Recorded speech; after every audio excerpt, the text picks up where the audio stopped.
Okay, we're recording now. Okay. Good evening. This is a regular meeting of the town council with a few unusual twists. First of all, we're going to start with a reading period for the town manager's evaluation, which was distributed right around 5 o'clock. Second of all, we will be then having a hearing at one point during the meeting. And we will also be pausing at 7 o'clock or thereabouts for a public forum. So without further ado, this meeting's loud because open meeting law is extended until June 30th, 2027. It's available on all kinds of media. I'm not going to waste time with that. Given that we have a quorum of the council present, I'm calling the regular town council meeting to order at 5 o'clock p.m. I'm going to call on counselors, and as other counselors enter, I'll work with making sure they can hear and be heard, but don't want to disrupt other people. Pat DeAngelis, Present. Anna Devlin Gothier, Present. um, present, Counselor Haneke, Present. Bob Hegner is not, okay. Counselor Lord, Present. Pam Rooney. Here.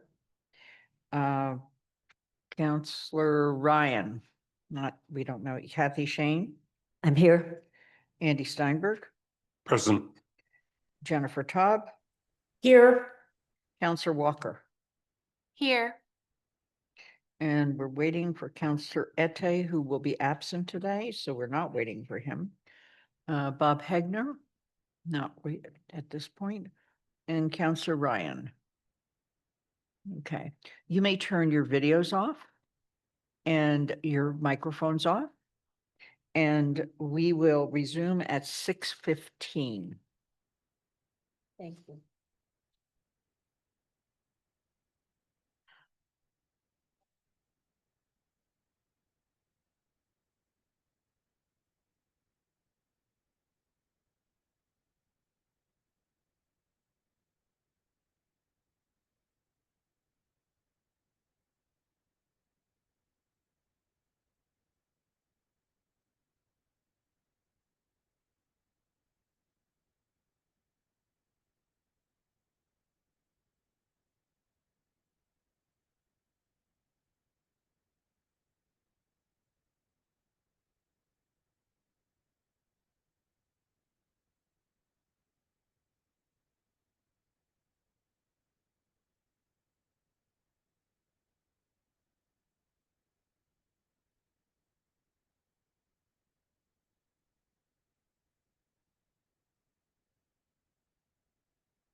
We're going to have about 4 more minutes and then we're going to move on. Okay? Okay. Is that when people can come in and form? Yeah. Thank you.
Yeah. Okay. It should be. Thank you from what I can tell. I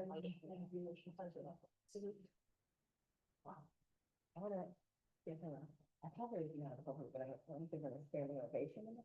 Well, I think that's why we're doing a consent agenda early and then doing a presentation. So don't clap when they come in. Feel like, I'll be a weirdo. I don't know if we. It's gonna be an anticlimax. He's shaking all their hands. What would you say? I'm clapping.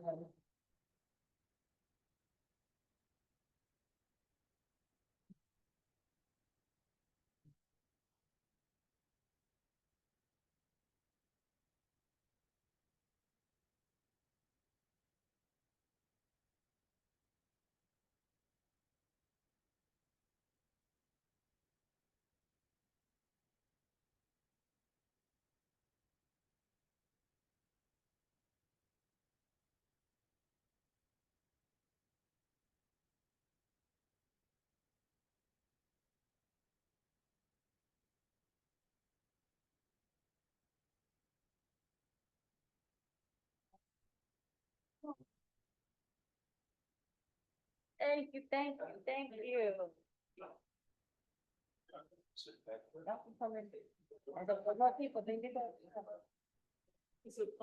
For those of you on Zoom or in the town room, please turn your camera on.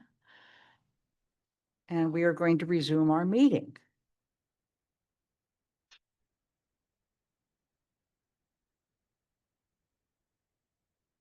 So I'm going to make a motion, and the motion is to waive Rules of Procedure 8.6 for agenda item 6.A. Is there a second?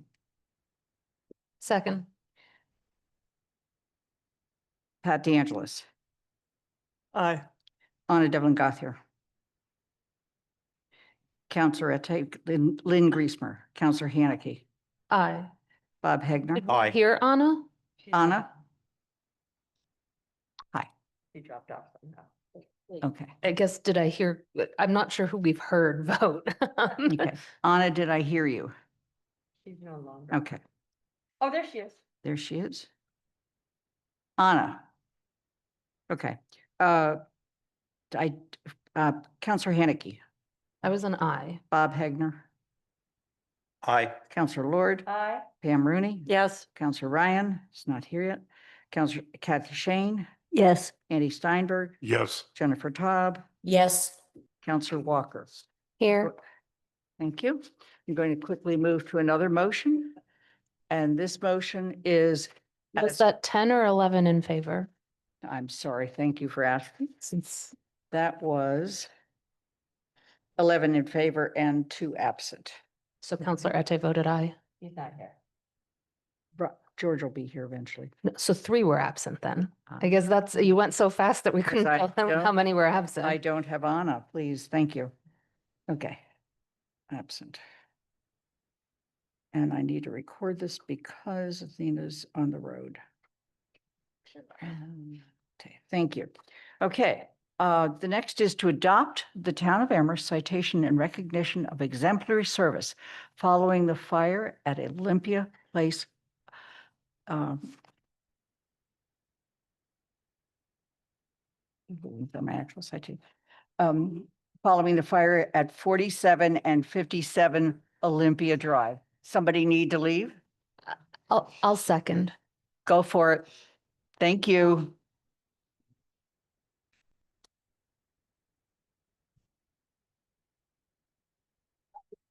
Is there a second? I seconded. Thank you. Lynn Griesmer is an aye. Counselor Haneke, Aye. Bob Hagner, Aye. Counselor Lord, Pam Rooney, Yes. Counselor Ryan, Kathy Shane, Yes. Andy Steinberg, Yes. Jennifer Taub, Yes. Counselor Walker, Yes. Pat DeAngelis, Aye. Anna Devlin Gothier, Aye. and George Ryan. Thank you. That is 12 in favor and 1 absent. So we would like to put the citation on the screen. Paul, can you? You need your mic closer. We would like to put the citation on the screen. Okay, You want me to hold the mic up? that's fine. So the town council has unanimously passed the following citation with 1 absence.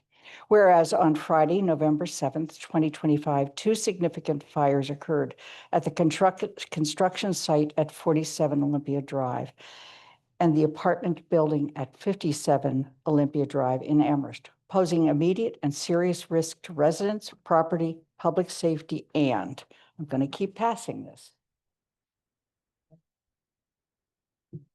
Whereas members of the town of Amherst Fire and Emergency Medical Services responded immediately with speed, professionalism, expertise, and skill in suppressing the fire and conducting life-saving operations, ensuring the safety and well-being of affected residents. And Whereas the fire department leadership coordinated mutual aid of staff and emergency equipment from 32 municipalities in Berkshire, Franklin, Hampshire, Hamden, and Worcester counties, plus the state and the Red Cross. And this one's yours.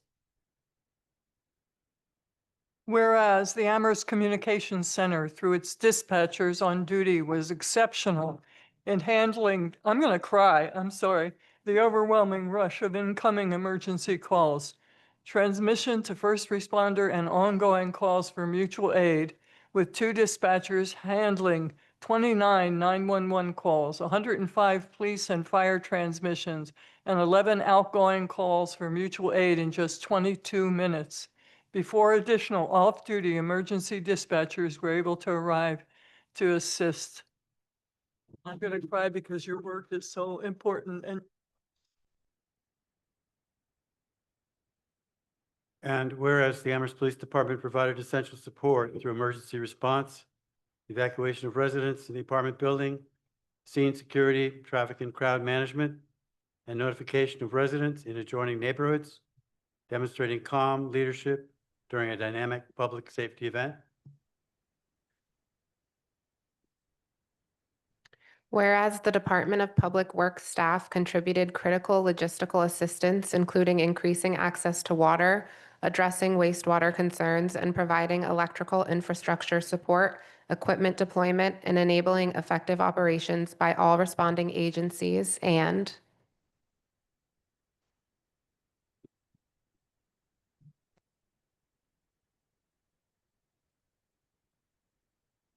I mean, we can go while you're passing it the rest of the way around. There we go.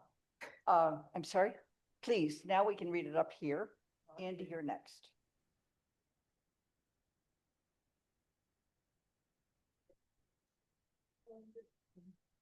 It's the bottom one. It's the bottom On the of first page. inspection services. Where is the inspection? Whereas the inspection services staff performed timely assessment of structural integrity and habitability, providing authoritative guidance necessary to safeguard public health and safety, and whereas the town manager's office communications team ensured timely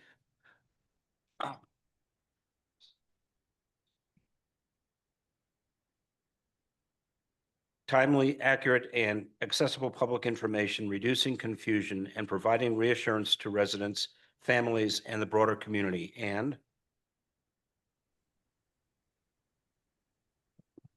whereas the town manager regularly convened key department heads to coordinate responses and share updates, and worked with the University of Massachusetts to guarantee a well-coordinated and efficient response. And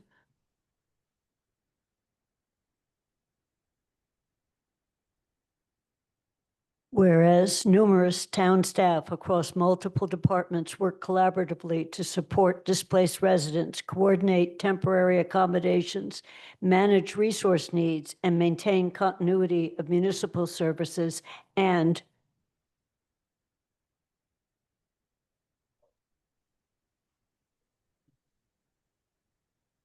Tab, do you want to read one? Please, Anna. I was going to let Jennifer go ahead if she wanted to, but I'm happy to as well. That would be, I'm happy to read one.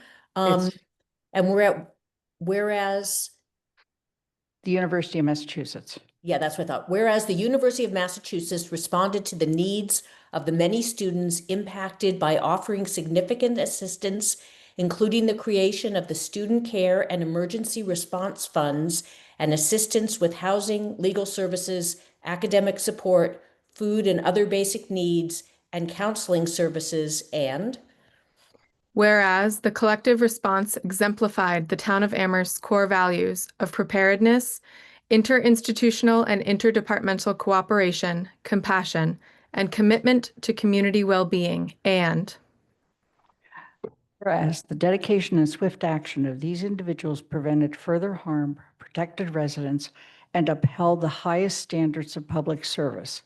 Now, therefore, the Amherst Town Council hereby extends its deepest appreciation and gratitude to the members of the Fire, EMS, Police, Dispatch, Public Works, Inspection Services, and the Communications Manager, to the Town Manager, and to all employees who contributed to the response and recovery efforts. And this is an edit. And all 32 municipalities that responded with mutual aid of staff and emergency equipment. Be it further resolved that this citation be entered into the public record as an enduring expression of the town's respect, admiration, and gratitude for their exemplary performance on behalf of the residents of Amherst, and that a copy be sent to all 32 municipalities that came to our aid. Thank you so much.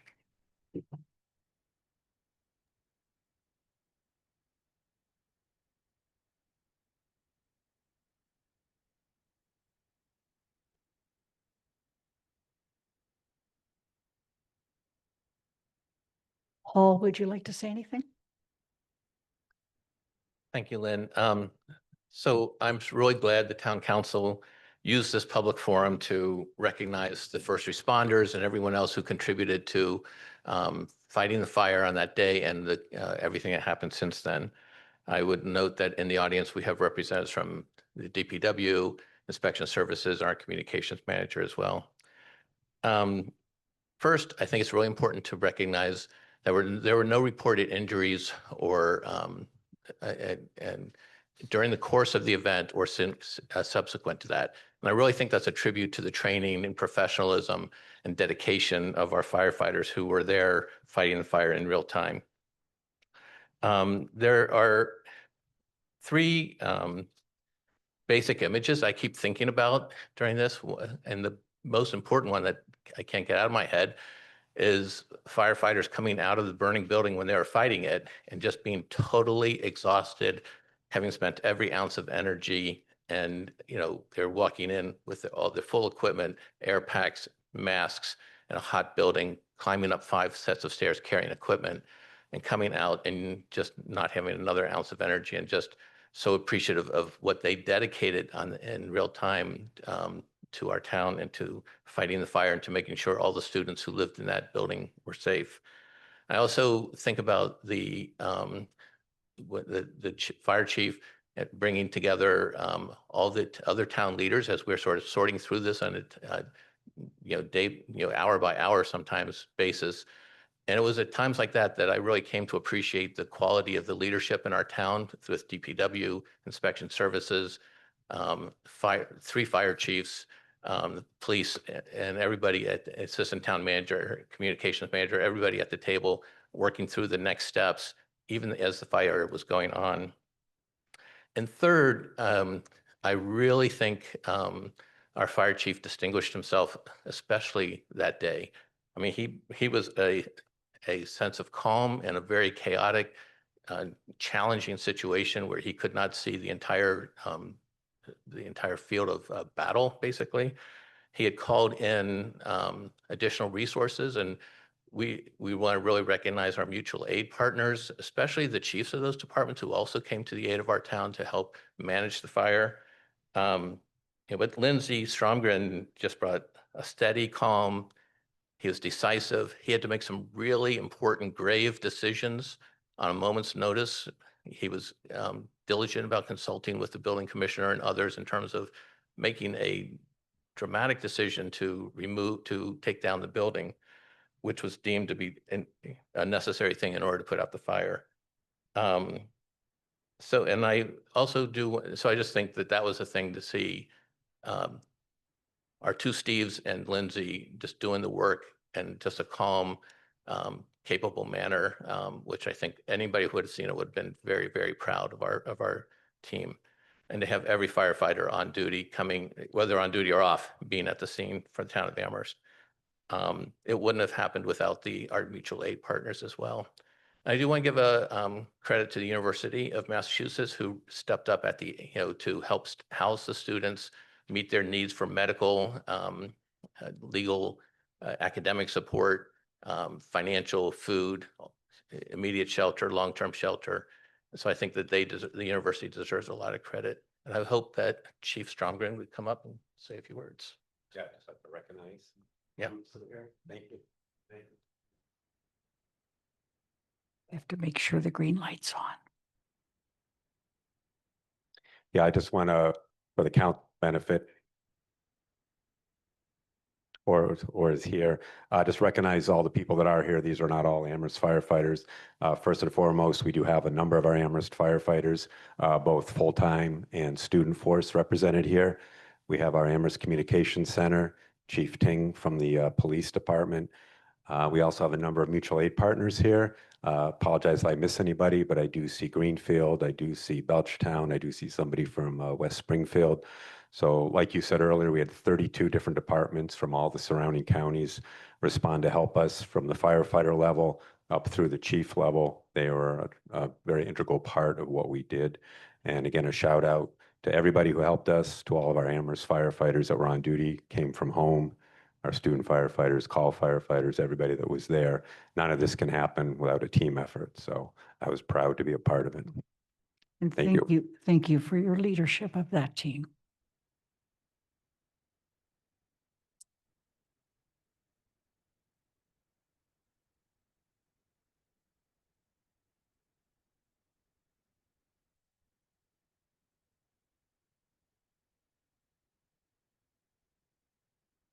Be safe.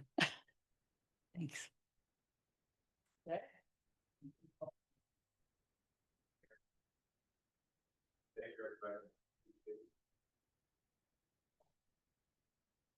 If we can find Kim Yu, we're going to proceed.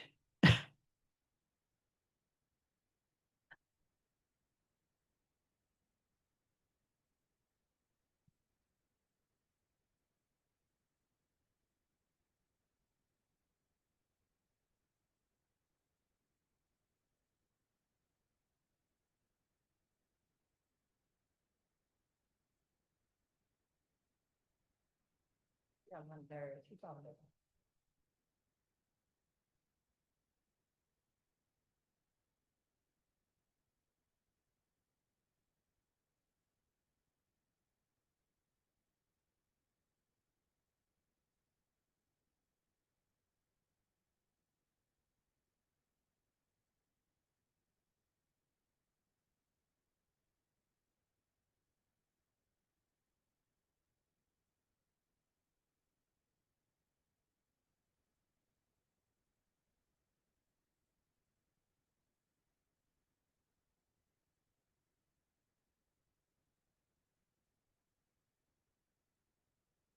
The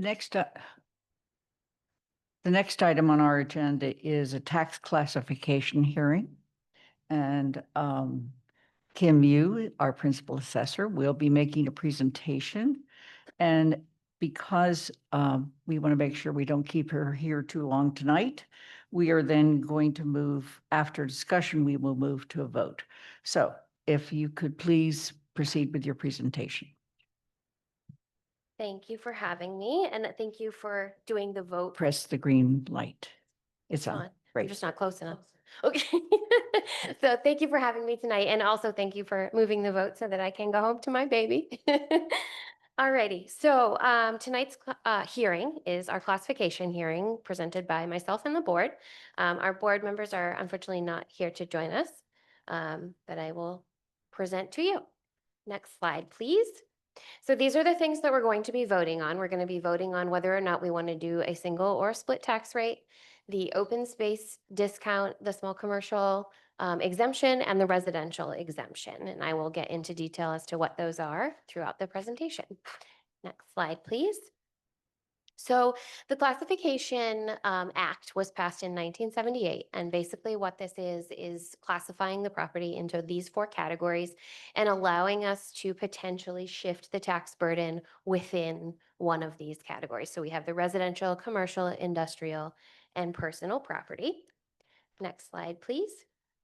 So just to break down, I know I've talked to many of you multiple times about these classes, but just for those who might be listening or those who are here that don't know, the residential class includes basically any sort of residential living unit, any place where a human being can live.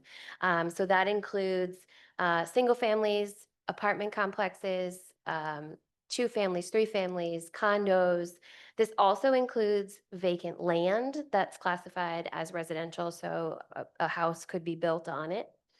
The commercial class, and actually as well as physical buildings and homes in the residential class, this also can include items such as garages, sheds, pools, anything that is in someone's yard. The commercial class is any place of business, such as offices, storefronts, so on and so forth. And then it also includes our farms. So that's a really important thing to remember, because when we're talking later on about the split tax rate, whatever we do with that would also affect our farms. So we just want to keep that in mind as well. And then with the industrial property, that's any manufacturing. We have very few of these, but something also to important part of the process. And then lastly is our personal property. This is the most confusing and complicated piece. This is basically anything that's used in a business to conduct the business. So it can be something as simple as desks, chairs, computers, tables. In a hairdresser situation, it could be their hairdressing chairs, their scissors, basically anything. If you were to pick up a building and shake it out, anything that fell out is considered personal property. And then also our utilities. So the wires, the poles, the conduits that the electric company uses is considered part of our personal property class as well. And if you can do our next slide, please. This will show you a breakdown of what our classes look like. So our commercial class is about just under 6% of our total properties. This is down a little bit from last year. We were at 6.1% last year. The industrial class is less than 1, and that stayed about the same. Like I said, we don't have much of that here in Amherst. Our personal property class is also down just a tiny bit from last year at 4.8% versus the 5.2. But as you can see, we are mostly residential at the 89.1%, and we are up from 88.5% last year. I think, I hate to say it, but COVID is still playing a role a little bit in the commercial properties. People are just starting slowly to come back to offices. Storefronts are starting to open as we see. So it's still, I think, recovering from that. So I expect to see that, that number fluctuate a little bit, continuing in the coming years. And as we can see, residential properties are still popping up everywhere. So they're doing pretty well. Next slide, please. So going into whether we want to do a split or single tax rate, this is just an explanation of sort of what this might look like. So the single tax rate would be considered a factor of 1. And that just means that all 4 of those classes that we just talked about would be paying based upon the same rate. If we wanted to do a split rate, we can do a factor of less than 1, which means that the residential class would pay a lower rate and the commercial class will pay a higher rate. And then oddly, I don't know why we would do that, but factor greater than 1 would give the commercial class the lower rate and the residential class a higher rate. So those are your 3 options. Next slide, please, will show us the impact if we were to do a split rate at the max allowable shift. So again, these are just estimated figures, but if we're looking at the average single-family home at $588,286, if we were to do a single rate, we would be around $16.86, giving them an average tax bill of $9,927. If we were to split the rate, as you can see, it would decrease the tax rate to $15.82 and decrease the actual tax bill of about $600, giving us a $9,300 tax bill. However, on the commercial side, we have an average commercial value of $682,055. And again, with the single tax rate, same as the residential, they'd have about $1,150,000 bill. And then with the split tax rate, they would have a much higher rate of $25.30, which would give them about $5,700 more in a tax bill based upon the average. So thinking about that again, you're thinking about all the small businesses that we have right here downtown, and you're thinking about your farms. If we were to do the split tax rate at the max shift. So just some things to think about there. And another note that I wanted to make as well, I know we all have the debt exclusion on our mind as well, but that adds into the tax rate about 45 cents per thousand, which is included in these calculations here. Next slide, please. So the next thing that we will be voting on tonight is the residential exemption. This is basically allowing for a shift within the residential class only of the tax burden. So we can shift up to 35% of the average value of all residential properties. So it's not a specific number based upon your specific assessment. It'll be based upon an average of the residential class. It does automatically make the tax rate a little higher for the residential class. So it's something, again, we also want to think about along with a bunch of other things when it comes to this particular vote. So if you can go to the next slide, please. This shows you the qualifications and non-qualifications for this particular exemption. So clearly it would help the single family homes, the condos, portions of buildings that are multi-residential. So if there were a 2-family and you own or occupied one side, you would get a partial exemption there. Same thing with 3-family, and then as well as a mixed use. So if you have a storefront in the bottom of your property and you occupy a unit in the top, maybe you rent one as well. The one unit there's a calculation that would create that 1 unit discount.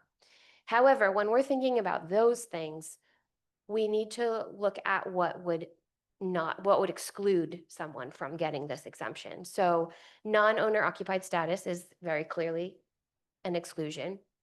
But inside of that, we're looking at second homes and rentals. We're looking at homes that are owned by a family member, but not necessarily the person who's living there may not be on the deed.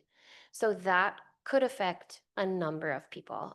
Specifically, I know older people tend to deed their house to their children so that if something was to happen to them, it would be an easy transition. Those people would not benefit from this exemption. Anyone who has their property in a trust and is not a trustee, which many times happens in that same circumstance, they would not qualify for this exemption. And so the other ones will be apartment buildings and nursing homes and group living situations. They will negatively affect, or potentially could negatively affect from this. We want to think about our renters in that case because it's a possibility that the owner of the building would pass on that raised tax in rent to those folks. So just some things to think about if we do want to talk about doing the residential exemption. Next slide, please. And this will show you our estimated chart of what is owner occupied versus not. We currently have about 68% of owner occupied and 32% of non-owner occupied. With that being said, those who do have their names, their properties in a trust with whether or not they are the trustee or not, this may be included in the owner occupied piece. So although it does feel like they are the owners and they do occupy their property, when it comes to this particular exemption, that might adjust this figure.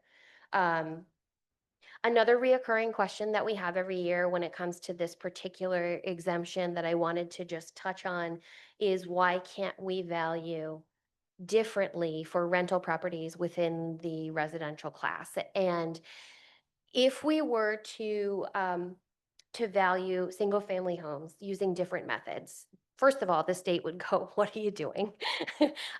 They want us to do uniform methods. So they would say, okay, show us how your income and expense methods are working. We did a short little study. We looked at a couple of properties that had income and expense versus those that don't. As you can see in this case, we have more properties that are owner occupied. They're not going to have any income based upon rental for their properties. So our data would be skewed. So our non-owner occupied properties, which is much less, would be the small amount of information that we're getting our values on. And it's going to lower our values pretty significantly and end up not being very effective. We have plenty of sales, as you probably know, to actually use the sales method and be effective and value properly. And that would be something that the Department of Revenue would encourage if we did try to do it another way. Generally, they like you to use the method that has the most accurate backup. So that would be, in our case, for single family homes, that would be sales. Next slide, please. So just a quick summary, the residential exemption is not quite an exemption. It's sort of a play on words almost. It's more of just a redistribution of where the taxes would come from within the residential class. Again, likelihood that it could potentially hurt some of our renters, which are some of our lower income families, which is, I think, what we absolutely don't want to do. And although it may benefit some of our lower valued homes, it may affect some of our higher valued homes, which are folks who we're not trying to hurt as well. So just some things to think about quickly while we're voting on that. And the next slide, please. So lastly, we would be voting tonight on the small commercial exemption. So this is really not something we would do if we're going to do a single tax rate. You really only want to do this for a split rate. Basically what this is it takes all of the small businesses that have 10 or less employees and allows them to pay on the residential rate rather than the commercial rate. So for us, just thinking about downtown, most of the businesses that we have, I would assume have 10 or fewer employees. So doing a split rate and adopting this would almost be a waste of time. You know, it would be a lot of work for not a whole lot of benefit, I think. So that is that. And next slide, please. So our recommendations tonight is to continue with our single tax rate and to not adopt the small commercial residential or the open space. We don't use open space here in Amherst. We use chapter land instead. So it's our farm country, which is, you know, what open space essentially is. And that's it. Any questions? Okay, thank you. So I'm going to first move to counselors to see if you have questions or comments. Pam Rooney. Thank you. I did have a question. So it's interesting, the state allows a residential exemption, which is based on ownership, but it's not keen on a differential rate based on ownership for income generating properties. That seems like a little bit of a I think conflict. that the difference is when it comes to valuation, the assessors only value structures that are on the property. Whereas with the exemption, it's more specific to who lives there and who occupies the property. So that's why I think the method is not allowed to, you know, they frown upon it to use in the single family class. And, you know, just the fact that we have so many sales of single family homes, we do have another method, which is a little bit more in the case of single family homes, the sales method would be much more accurate than trying to get income from those who live in their home. Yeah, I'm more concerned with those who are gathering income based on the properties they own. Okay. The other thing you don't address, but at some point in the year, we talk about exemptions based on like veteran status, seniors, people who have disabilities. Do we address that tonight, or is that a separate topic? That would be a separate topic, yes. And I do just want to put in a little plug. At some point in the month of January, we will be having a presentation at the Senior Center explaining all of those. So we can, I mean, if you have a question, I can most certainly answer tonight. If Okay.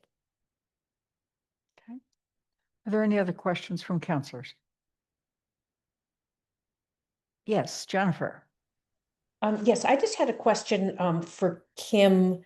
When you said other exemptions, you said for small commercial, which is most of our businesses, it's a lot of work for minimum benefit, and that's because of the number of employees, the average number of employees our businesses in town tend to have? So what would happen is we would have, because we have such a small amount of commercial properties, we would be basically giving most of them the residential rate. So the work that it would take to split the tax rate and then readjust and give most of the commercial properties the exemption, it wouldn't necessarily benefit the residential class or the commercial class, to be honest. It would just be a lot of shuffling papers, really, and deciding who has less than 10, which is a report that the DOR does mail to us. But essentially, it's just a lot of shuffling papers to come to a pretty much the same spot that we're at now. Okay. Pam, you have an additional Yeah. question? I did, thank you. I forgot to ask. So as in your assessment methods, if a property is vacant, is it still not taxable at the going rate, like a commercial property, for instance? So a commercial property, every year in January, we send out the income and expense request form. So what we're looking for is to find out if you have vacancy, you know, what is the income of the building? What is the expenses of the building? And we use a method that helps us to figure out a valuation based upon that. If there is a building that has long-term vacancies, that's absolutely something that, you know, we would need to know for the income method, because it could potentially affect the valuation of the property. You know, is there a reason that there's long-term vacancy? Is the building dilapidated? Is it a bad location? You know, what's the situation? And depending upon the situation, it could very negatively affect the value. I have a quick follow-up. Has been mentioned a couple times that because of the fire, we have lost some value in our tax base. I am asking, so if a building no longer exists, but the land is still there, we still have a land value that should be taxed. Is that not Absolutely. right? Okay. Yes, absolutely. Is there any, Andy? Yeah, real quick question. Um, You reported on recommendations from you and the town manager. Did the Board of Assessors have a recommendation? Yes, same recommendation. I apologize. I meant to say that. Okay. Are there any questions from people in the town room or on Zoom? This is regarding the tax classification hearing. Okay, seeing none, I'll go back to any other questions from the council. Then I'm going to make a motion to close the hearing, seek a second. Second. Thank you. We're going to begin with Counselor Haneke, Aye. Bob Hegner, Aye. Counselor Lord. Aye. Pam Rooney, Yes. Counselor Ryan, Aye. Kathy Shane, Yes. Andy Steinberg, Aye. Jennifer Taub, Yes. Counselor Walker, Yes. Pat DeAngelis, Anna Devlin Gothier, Aye. Counselor Ette is absent, and Lynn Griesmer is an aye. It's unanimous of all present. That's 12 in favor and 1 absent. We're going to actually move at this point immediately to a couple of votes related to tax classification. The first is to adopt a minimum residential factor of 1 equal tax rate for all classes of properties for fiscal year 2026, and that no open space discount be granted. Is there a second? Second. Any other questions or comments? Seeing none, I'm going to move to a vote. Bob Hegner, Aye. Counselor Lord, Aye. Pam Rooney, Yes. Counselor Ryan, Aye. Kathy Shane, Yes. Andy Steinberg, Aye. Jennifer Taub, Yes. Counselor Walker, Yes. Pat DeAngelis, Aye. Anna Devlin Gothier, Aye. Lynn Griesmer is an aye. Counselor Haneke. Aye. It's unanimous for those attending, 12 in favor, 1 absent. The next motion is to not adopt a residential exception for the fiscal year 2026. Is there a second? Second. Are there any questions or comments? Then I'm going to move to Counselor Lord, Aye. Pam Rooney, Yes. Counselor Ryan, Aye. Kathy Shane, Yes. Andy Steinberg, Aye. Jennifer Taub, Yes. Counselor Walker, Yes. Pat DeAngelis, Aye. Anna Devlin Gothier, Aye. Counselor absent. Lynn Griesmer is an aye. Counselor Haneke, Aye. Bob Hegner. Aye. It's unanimous with 1 absent. Thank you very much. There's And- one more. One more, I'm sorry. To not adopt a small commercial exemption for fiscal year 2026. Is there a second? Second. And are there any questions or comments? Seeing none, I'm moving to Pam Rooney, Aye. Counselor Ryan, Aye. Kathy Shane, Yes. Andy Steinberg, Aye. Jennifer Taub, Yes. Counselor Walker, Yes. Pat DeAngelis, Aye. Anna Devlin Gothier, Aye. Lynn Griesmer is an aye. Counselor Haneke, Aye. Bob Hegner, Aye. Counselor Lord. Aye. It's unanimous with 12 in favor and 1 absent. Kim, thank you so much. Thanks. We're going to take a 5-minute break. And then we're going to begin with our public forum on the FY27 budget So in essence, we're recessing. till 7 o'clock. Well, no. Oh, actually, we are recessing the regular meeting of the council. And when we reconvene at 7 o'clock, we will call to order the special meeting of the town council. We will also call to order the finance committee meeting. Okay? Please be back at your seats at 7 o'clock. Turn your mics off, turn your pictures off.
I think we accidentally turned the lights off back there.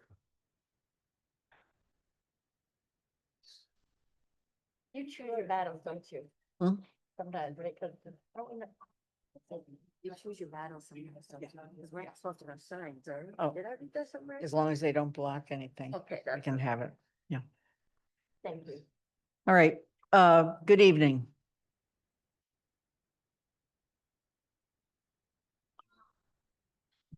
We're going to begin this as a public forum. It is a requirement of the charter that every year we do a public forum regarding the upcoming budget, which will not begin until July 1st, 2027. So 26, thank you. It will be the FY27 budget. It will begin on July 1st, 2026. Did I get that one right? Thank you. Okay. We are allowed to hold this meeting virtually based on the law. So we actually have a combination of counselors in the room and on Zoom. There are 12 counselors totally present for the meeting. Therefore, I would like to call the fact that we have a quorum present. I'm calling the November 17th special meeting of the Town Council and the Finance Committee to order at 7:02. And I'm going to call on each counselor, ask that they indicate they are present and can hear and be heard. Pat DeAngelis. Present. Anna Devlin Gothier. Present. Counselor Ette is absent. Lynn Griesmer is present. Counselor Haneke. Present. Bob Hagner. Present. Counselor Lord. Present. Pam Rooney. Here. Counselor Ryan. Present. Kathy Shane. I'm here. Andy Steinberg. Present. Jennifer Taub. Here. Counselor Walker. Here. There's no chat room for this. If you would like to make comments from the council, they will use the raise hand button. I want to ask now, as we're moving into the presentation, that if you would like to make public comment and you are in the room, please make sure you've signed up with Athena, who's over here. Later on, I will be asking for those people who are on Zoom who would like to make public comment to raise their hands, but not yet. We're going to begin tonight's presentation with a brief overview of the FY27 budget information presented by a combination of our town manager and Sean Mangano, our finance director. Sean, Paul? Thank you, Lynn. So I just want to remind counselors, if you want your cameras on, this is the time to turn them on. Thank you for the opportunity to present this. This is a very brief presentation that we presented at the financial indicators session. This is an opportunity for the public to weigh in before we even begin starting the budget process in a serious way. So we wanted the public forum is a requirement of the town charter, where we get to listen to the public and their values, their priorities, things where they'd like to see the town through its town manager and town council prioritize their funds. Next slide. So tonight's takeaways is that we have some major challenges facing us. We want to fund all of our budgets fairly and responsibly, and that includes our town budgets, library budgets, the regional school district, and the elementary schools. We are faced with significant increases, or we anticipate significant increases in health insurance. We anticipate our health insurance increase will be equivalent to or more than what we had last year, in which we had to manage through plan design changes. We have other fixed costs that are increasing as well, such as retirement expenses. We have been started the process of trying to build better relationships with our stakeholders, which are the other elected officials in our 4 regions or 4 towns in the region, plus our library trustees and our school committee. And we also are really focused on maintaining our long-term fiscal sustainability. It's really important for the town to accomplish its goals, to have our finances in good condition. And we've also identified constructing our 4 major capital projects as a high priority. We've got 2 under construction. We have 2 that we can't lose focus. We need to be driving towards to get those 2 addressed as well.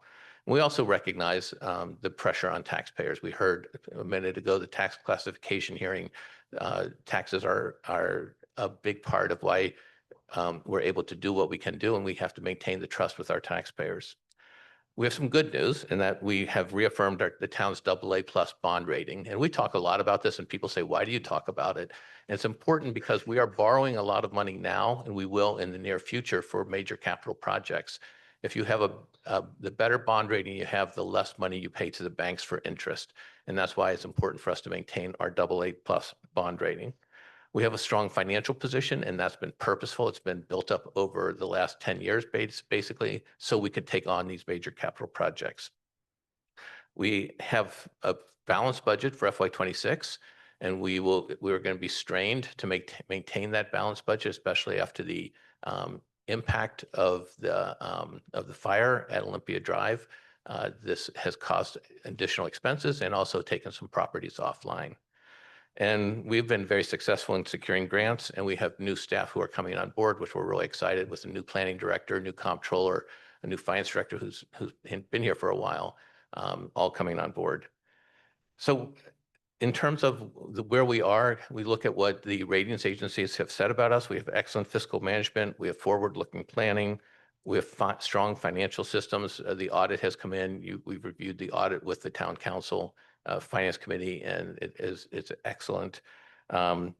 We continue to work as a team, and we look to have steady managed growth over time. We're not going to see a big increase in income for the town.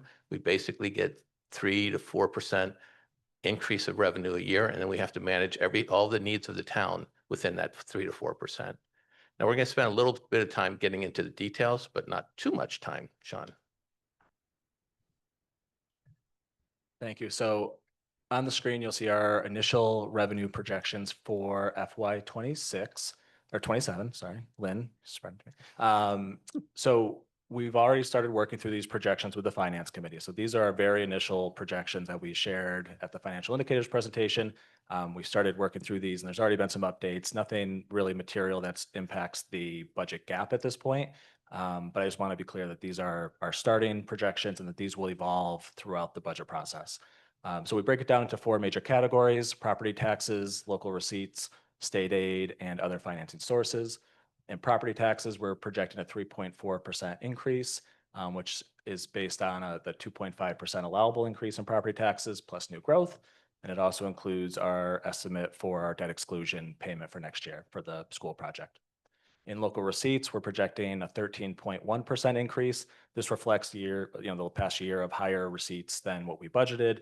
And we've heard from the council and from the finance committee. And so we've made some adjustments there. And so you'll see a larger than typical increase in that revenue source.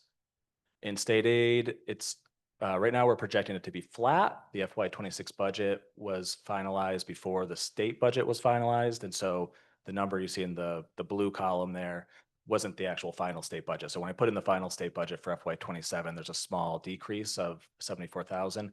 But the number that's in there for 27 is level funded with FY26.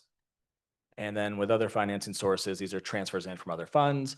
We're projecting this more or less level. In the ambulance fund, we're projecting a little bit of a decrease because we're not anticipating buying a new ambulance this year. And then in Community Preservation Act, that's based on the debt that we have for that year. But other than that, it's more or less the same. Miscellaneous, the 75,000 is based on an agreement we have with Comcast, which ends at the end of next calendar year. So we don't know what that will look like. And then the free cash contribution was a one-time contribution for the schools. Next slide. So that was the revenue side. On the expense side, we start with our operating budget. So those are the one for the elementary schools, the regional schools, the town, and the Jones Library. We are projecting a little bit of a higher increase to start than we have in the past at 3.5%. It does not assume carrying over the one-time contribution for the school district. And I'll clarify, that's for the elementary schools in FY26 that we're not projecting carrying over for FY27. So the net impact for the elementary schools will be a little bit less than the 3.5%. And then below that is our capital budget, which we're assuming 10.5% of the levy for capital. Because we're starting to pay the debt for the new, for our building projects, the elementary schools and the library, we're going to see the amount of capital available for non-building projects start to go down a little bit. And you see that here. You'll see the cash capital going down to 3.7 million, where it was higher in the year before. But that was expected as we start to take these building projects online and pay back the debt for them. Miscellaneous, the major cost there is our pension assessment from the retirement system. We have not gotten an exact number yet, but that's one of those things that will be updated when we get the exact number in the next week or so. And then unappropriated uses. So these are state assessments, whatever we get, charter tuition, choice tuition, things like that. Reserve for abatements and exemptions, which kind of ties into the question about the property that we lost. And then other amounts we raised are just a couple like tax title things we have to do. So all in all, based on our projected expenses for next year, very early, and our revenue estimates for next year, we have about a $230,000 gap. Next slide. So a couple charts that we thought were important. This is our economic growth revenue. So these bars represent the portion of our total operating revenue that is comprised of what we call economic growth revenues. And those economic growth revenues are new growth in our property values, meals tax, occupancy tax, motor vehicle excise tax, things like that. So we look at those set of revenues to say, is that growing as a portion of our overall revenue picture, or is it shrinking? You saw during COVID that it started to shrink when there was less economic activity going on downtown, and then it started to bounce back after COVID. Next slide. This chart looks at three of the major revenue sources: property taxes, local receipts, and state aid. And it looks at it on a per capita basis over the last 10 years or so. And then it adjusts it for inflation. So property tax has been the one that's grown the most because of the 2.5% automatic increase in property taxes. And then we've had the new growth on top of that. So that one's increased the most, but with inflation, you can see that the buying power has only increased slightly. With state aid, that's our second highest one. That has not increased as much over that time period. And so with inflation, it's maybe a little bit lower than it was in terms of buying power back in 2016. And then with local receipts, that one has really gone up and down, especially with COVID. So it's about even. And again, with buying power, it's a little bit lower than it was back in 2016. So all this is trying to show is that inflation has really eaten into the revenue growth that we have had. Next slide. So some challenges and some highlights. So we had robust discussion, my understanding, I wasn't part of it, but we had robust discussion among library schools in town in FY26 or in FY25 planning for FY26. The result was about a 5% increase for the school budgets and a 4% increase for town and library. And we were able to continue making investment in capital and sustainability initiatives. In terms of ongoing challenges, a big one that we hear from departments all the time is just maintaining level services. Most of our new money goes to benefits, and after that, it goes into personnel. And so there's really little money that goes into just the cost of software and equipment and supplies. And so that's a challenge that we definitely see for next year. Roads, as we all know, our relationship with the region and kind of managing that complex relationship with other towns. Health insurance, as you heard earlier, and just continuing to grow the tax base to meet the demand for new services. Concerns, so expansion of the tax base. Our new growth will take a hit likely next year because of the loss of the property that was under construction, depending on how, what happens with that property going forward. We want to continue trying to reduce the town's carbon footprint while at the same time maintaining fiscal discipline, not just with that one, but with all the new initiatives that we'd like to do. We've got to continue our plan for funding the 4 building projects. We started 2 of them, but we still have 2 more that we've got to get going. And then just managing that needs generally are outweighing resources. And all of this has a big impact on taxpayers. Strategies will continue to manage resources as frugally as we can, maintain our fiscal discipline, continue to look for grants. We've had good luck with the MBLC and with the MSBA, getting additional grants to make those projects more affordable for taxpayers. And we'll continue looking for ways to do that and to continue sustainable development. Next slide. So this is the budget process. We are on the second square tonight, public forum on the budget. The next step, the Finance Committee is going to meet sometime and discuss budget guidelines or finalize budget guidelines. You've had your initial discussion on those budget guidelines. Once the Finance Committee votes their recommendation, it will come to the council, and in December, the council would likely adopt budget guidelines for the manager along with goals. After that, we go into the capital planning season, which would be in the spring of 2026 with Joint Capital Planning Committee. Our school and library budgets are due April 1st. The town manager's budget is due May 1st. The Finance Committee will then review every department in detail, beginning in May, going into late May, early June. We'll hold another public hearing on a specific budget proposal in May and June, on the town manager's budget proposal in May and June. We'll have a hearing on the capital plan, and then at some point the council will vote on the budget in June. Next slide. So these are just where to engage and when to get involved. So the public forum now, budget guidelines development now with this meeting tonight. The Finance Committee, I think, is called to order. So the Finance Committee is here, and they're drafting those budget guidelines as we speak. Town manager goal development now. You can email the town council or the town manager with feedback. And then we'll have a public hearing in May of 2026. And then if feedback on capital will be the Joint Capital Planning Committee. They take public comment at all their meetings, which are public. And then there will be a public forum on the capital plan. And that's it. Thank you. Okay, thank you very much. So if you are in the room and you want to make public comment, please make sure you have signed up with Athena. If you are online and you would like to make public comment, please raise your hand at this time. Counselor Walker, you have a comment.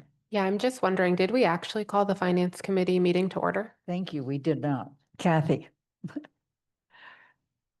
Thank you, Alicia. I call the Finance Committee to order, and all 5 members of the Finance Committee, Kathy Shane, Alicia Walker, Bob Hegner, Andy Steinberg, and Mandy Johanneke, are here tonight, and they've already been called to order, and I don't see our 2 resident members in the audience, so we are called to order. Okay, thank you so much. I see one person in the audience with their hand up. Are there any other people on Zoom? Please raise your hand now because I'm going to use that as my final count.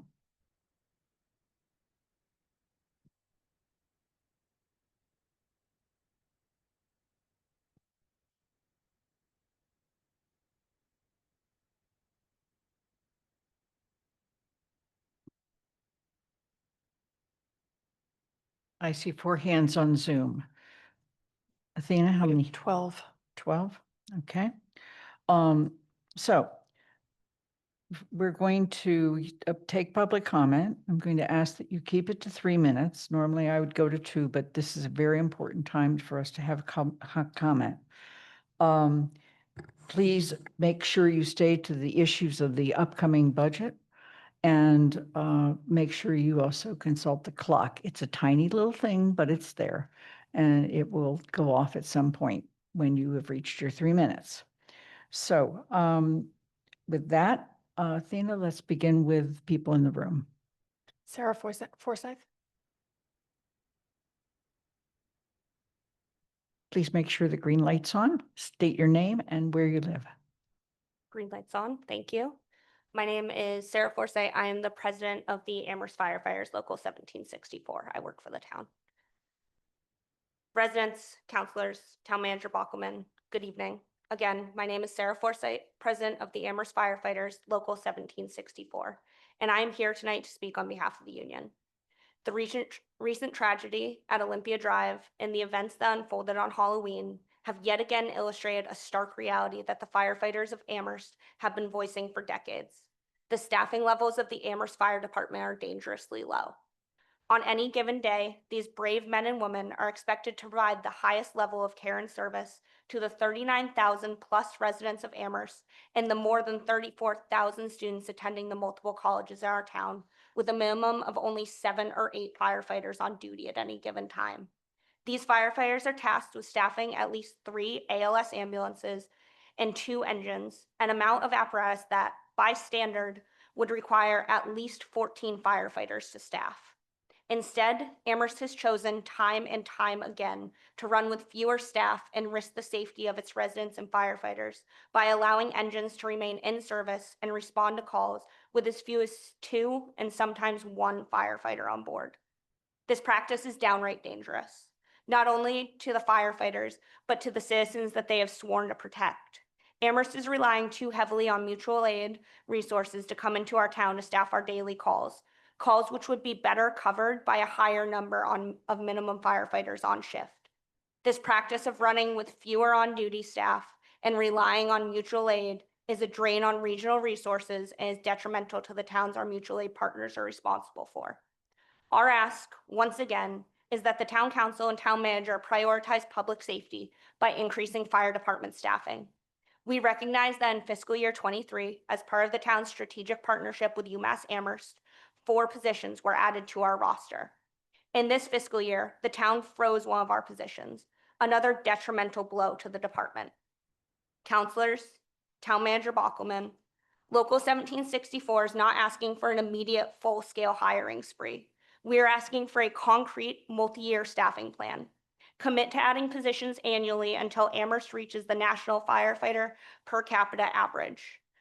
That plan will show residents that you prioritize their safety. Local 1764 is committed to the safety of Amherst residents and visitors. Councilors and Town Manager Bockelman, we look forward to working with you to increase the Amherst Fire Department staffing and demonstrate our shared commitment to public safety. Thank you for your time. Thank you for joining us, Sarah. I'm going to go to Rabbi Esther. Please enter the room, state your full name and where you live. Hi, my name is Esther Azar, and I live on Henry Street in Amherst. Last week, sorry, I didn't expect to be called. I want to tell you that I feel frustrated. I took a deep dive running for the school committee and learned so much through this process.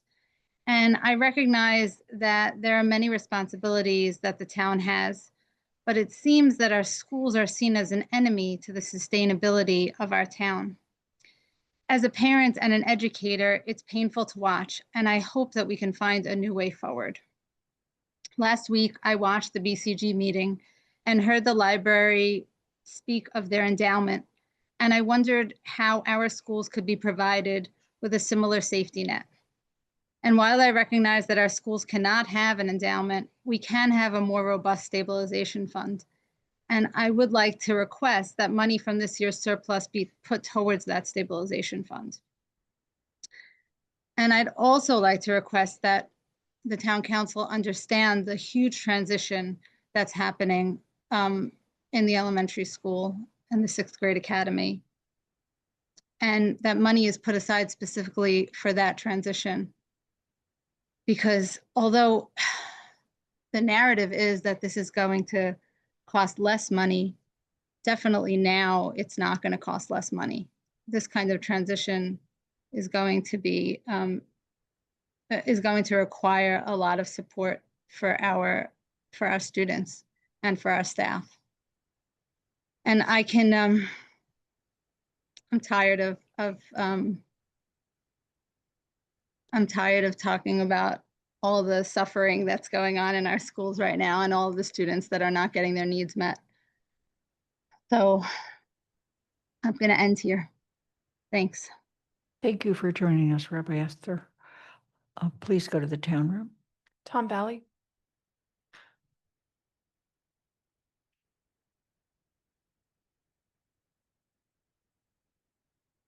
Good evening.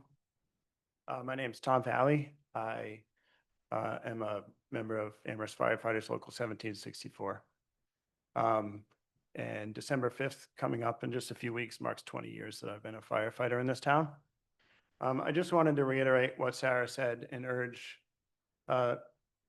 everyone to prioritize staffing of the fire department. This year, we're on track to respond to roughly 7,200 emergency calls in Amherst and the other areas that we cover. If you look around Massachusetts, there are a lot of fire departments responding to half of that with the same staffing, and they are begging for more help. And if you look at the NFPA standards, they're doing it rightfully so. We're responding to 7,200 calls a year with sometimes 7 or 8 firefighters on duty. And we are regularly sending fire apparatus with 1 or 2 people to life and death emergencies. And by regularly, I mean every day. Sorry.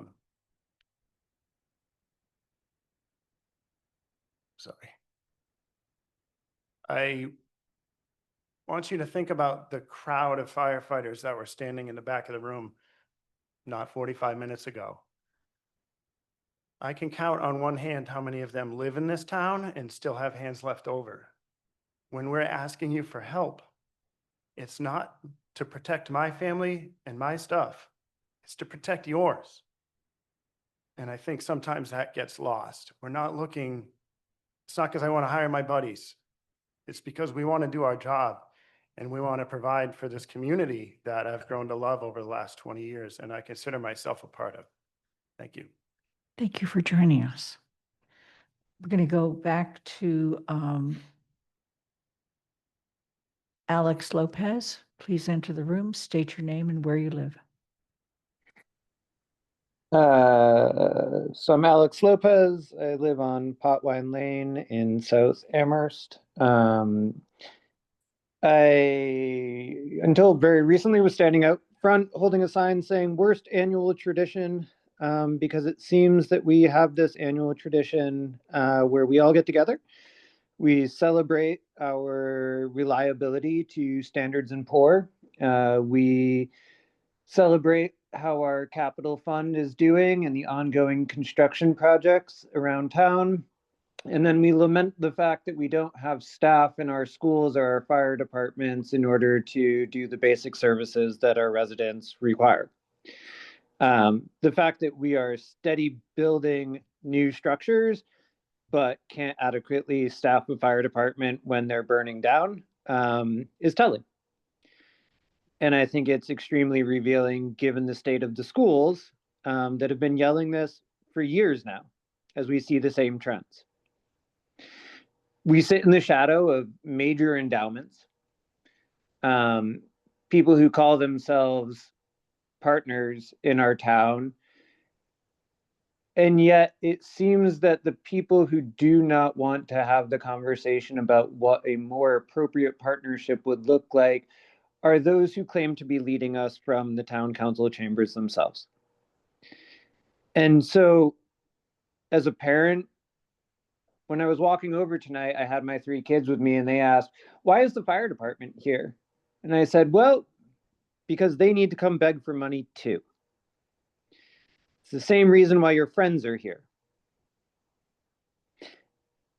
We live in a town that regularly not only can't staff, but the staff that we do have can't pay enough to live in town.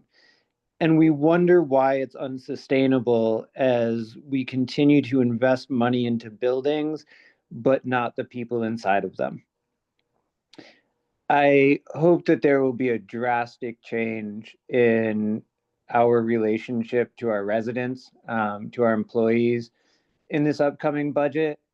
Unfortunately, I don't have much faith in that. And I don't, because I've continued to see the way that we celebrate these construction projects, the way that we can celebrate a town manager as successful while we continue to have the same problems year after year. And this is becoming the worst annual tradition in Amherst. So I'm hoping to see different. I'm hoping to see accountability, because right now, the only thing I see different is that it keeps getting worse.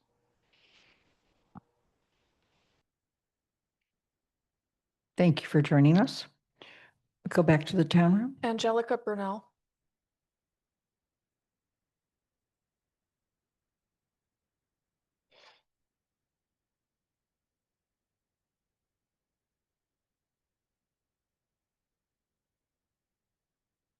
Good evening, Angelica Bernal, District 2. So I am here today as the mother of 2 students, one in Fort River Caminantes program and another in the ESP program in the middle school. And I'm here to ask you to support a strong budget for our schools. Year after year, parents like myself have been coming to ask you to give our schools the budgets they need to avert cuts. And year after year, Town Council is not ensuring a robust budget. I really hope this year will be different. It has to be, because our schools continue to remain in crisis and decline. Let me be specific about what that decline and crisis looks like for my family. When my daughter, who's here, started in the Caminantes program in kindergarten in 2021, the program was robust and it had plans for growth.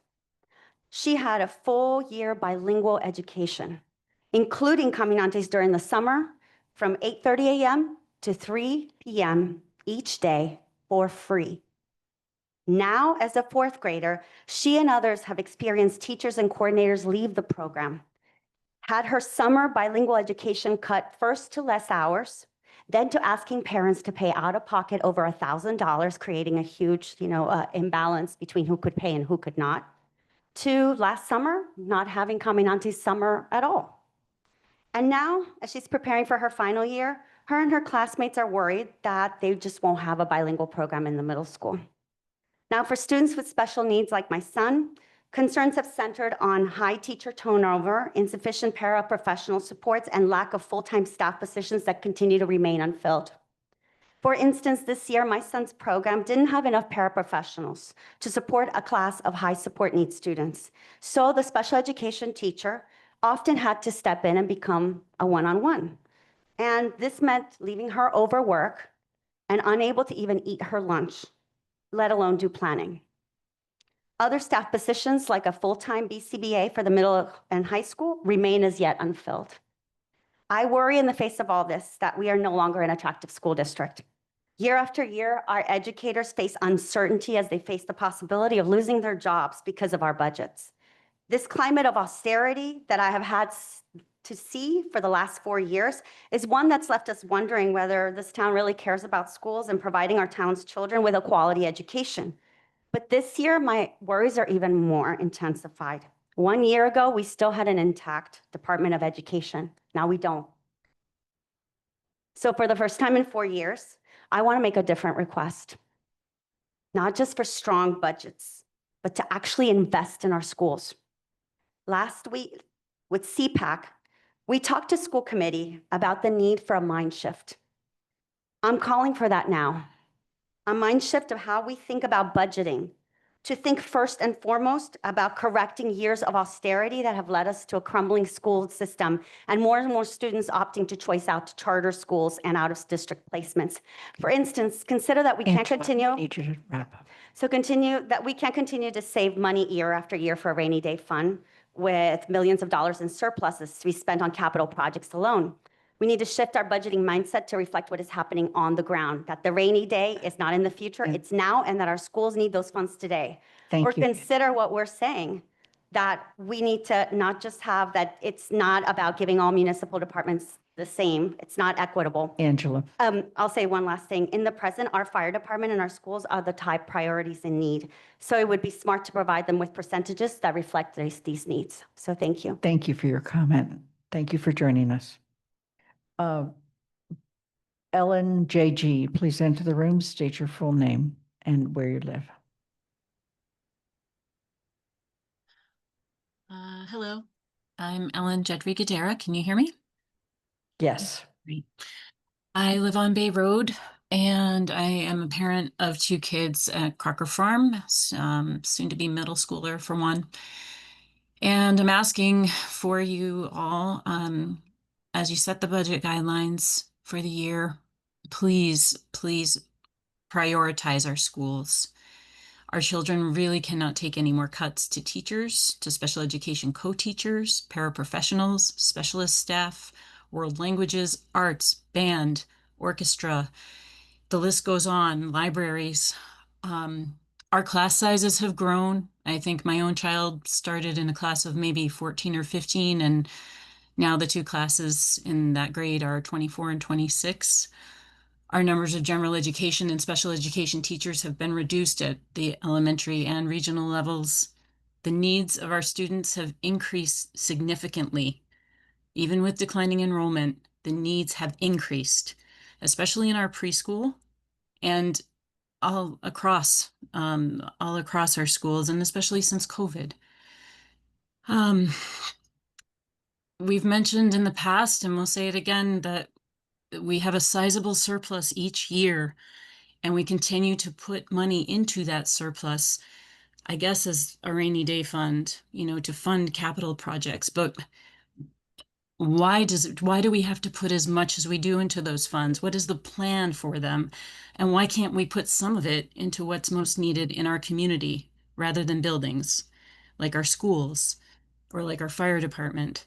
We have an aging middle school, an aging high school. Crocker Farm is aging. You all have heard so many of us say this before, but our budget reflects our values, and our schools are a priority for so many in this town. So please make them a priority in this budget for the year. Thank you for listening. Thank you for joining us, Ellen. Back to the room. Kathleen Mitchell.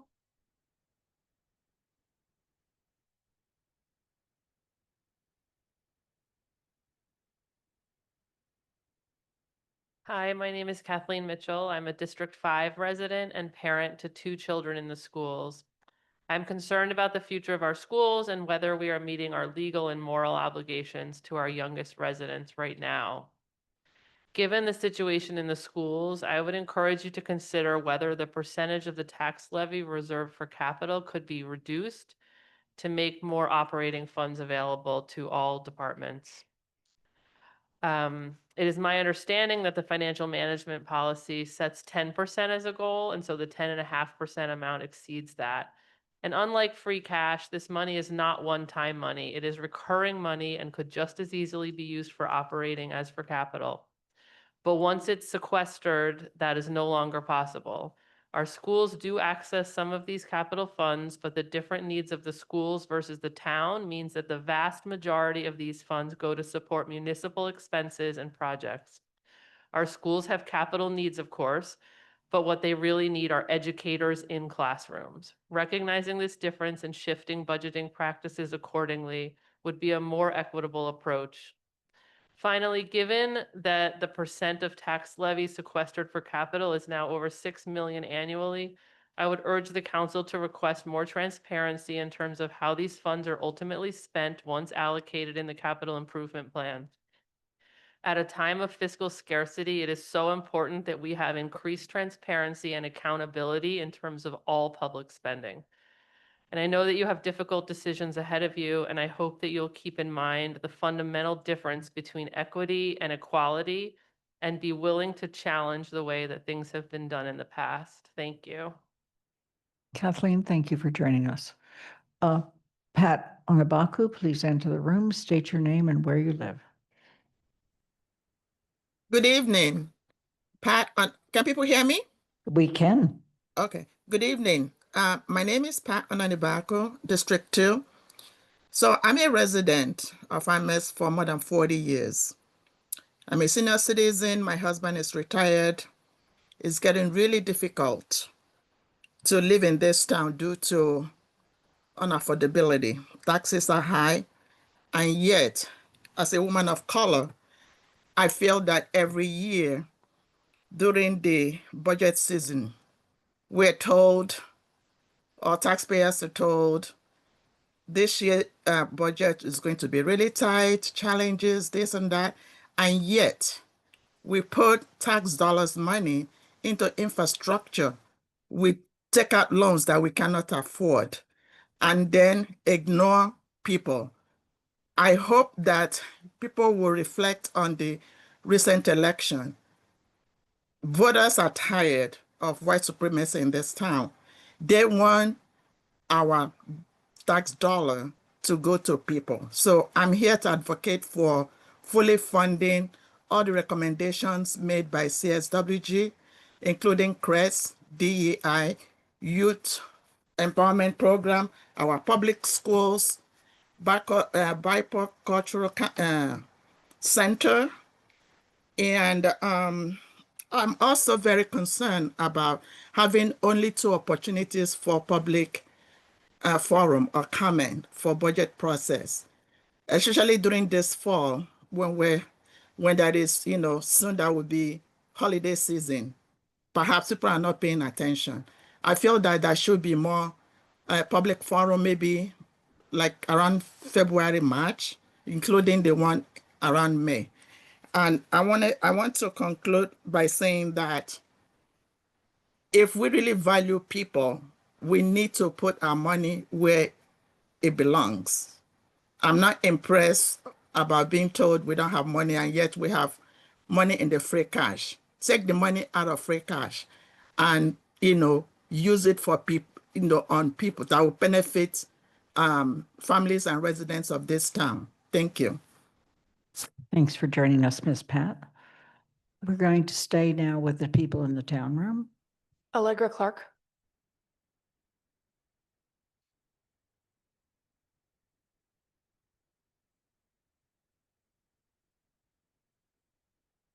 Hi, my name's Allegra Clark. I live in District 2. First, I wanted to say thank you to all the firefighters who are still here in the room. It was really astounding to see the fire last Friday, and the response was I don't have words for it. I'm so grateful that no lives were lost, no firefighters were injured. But it was the second week in a row that multiple towns were called in for mutual aid. The first being Halloween and the celebrations, leading to multiple transports to Cooley Dickinson. So I had an incident in 2023 with my son. He went into anaphylactic shock. It was over the summer, and I just remember being so grateful that it was that we live so close to the North Fire Station, and that the firefighters were able to come within 5 minutes. And that would not have been the case if my son went into crisis on Halloween or on November 7th. And so we really need to look at how we're staffing the fire department. I think that we need to go back to UMass because I do think that there is a significant impact from them being in this town to our usage of the fire department. And I think we need to ask for an increase in what they're providing to the department specifically, staffing and equipment wise, perhaps even ponying up for part of the new location, whatever that might look like.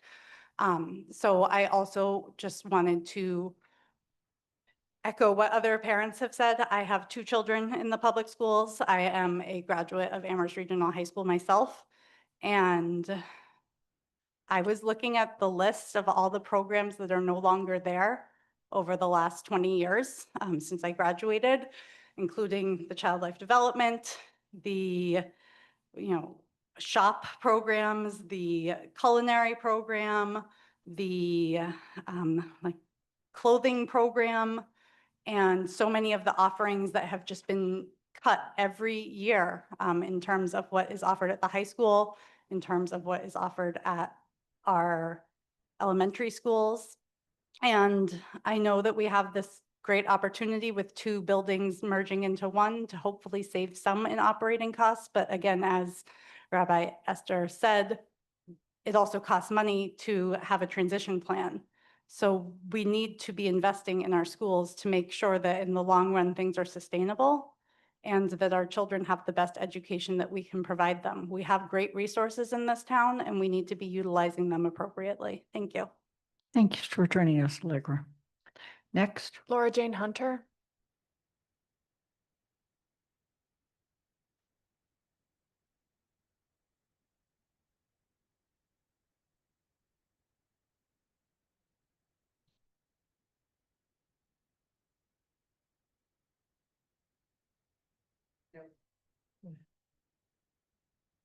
Good evening. I'm Laura Jane Hunter. My pronouns are she, her. I am the parent of 2 high school students, and I am the spouse of someone who has been a teacher at the middle school for 18 years. I want to echo what Allegra just said and say thank you so much to the fire department for all of their work and their efforts, and also to advocate for everything that they said about adequately funding the town services that are needed. I'm also here to talk about the schools. It is critical that we align our community priorities with the priorities that support the students.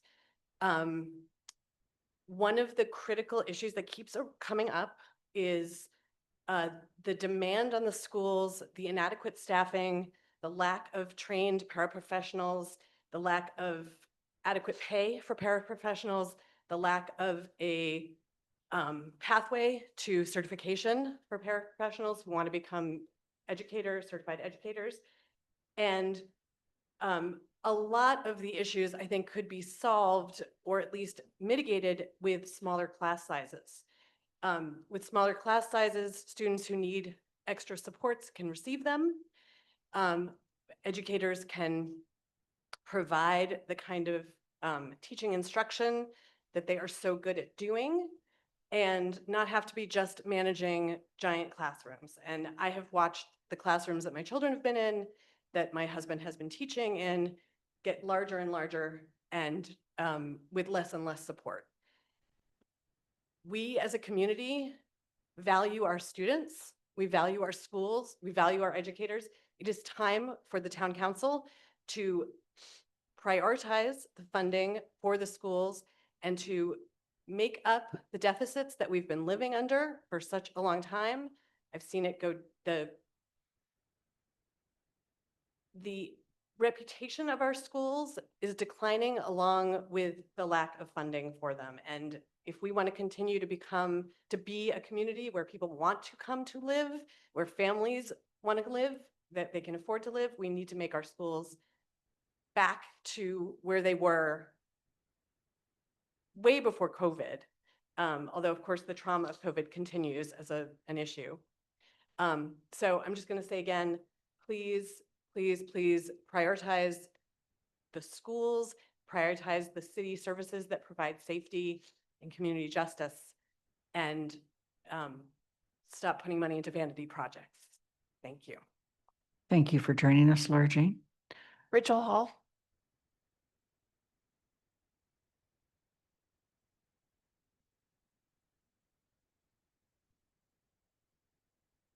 Hi, everyone. My name is Rachel Hall. I'm in District 2, and I have 2 kids in the public schools. I also want to thank the firefighters tonight. It brought tears to my eyes listening to some of them speak, and the idea that people are begging to help other people is really all they're asking for. Really reminds me of the plea that I'm going to talk about with our schools. But I do want to say that I hope we can go to Amherst College and UMass and also fight for more funds to keep our town safe. No firefighters deserve to feel scared or unsupported or not have adequate funding to fight for all of our lives. Hearing about people begging for money and supporting students, I also sit here tonight and listen to your overview of the budget, talk about our amazing financial standing, our surplus, our free cash, and our fancy capital projects. It's quite devastating to hear this as a parent of a public school kid. In 2020, I was told that Amherst schools were the best. That's why we moved here, for the schools. Now we can't stay out of the papers for negative preventable incidents. Administration is constantly quitting because they are not supported and they don't have livable working conditions. Pipes are now filled with lead in our schools, we were informed today. Teachers are constantly fleeing the district. Kids are being unnecessarily physically restrained due to lack of oversight, lack of certified paraprofessionals. IEPs are not being met. Constant threat of the programs that bring our kids peace, our kids that have been through COVID and want to now get lost in a world of learning and imagination in language, in music programs, constantly getting cut. There's 0 designated specific funds for the 6th grade academy, which of course is going to have unforeseeable costs. And there's no designated funds that we've seen to support that meaningful and yet terrifying transition without the funds. I know that you do have a hard task. I know you have a budget to manage, but unlike some of the people who have spoken here tonight, I do have hope. I hope that you can imagine looking into the eyes of our children when you deliver this budget. Thank you. Thank you for joining us. Next. Sharon Ralph.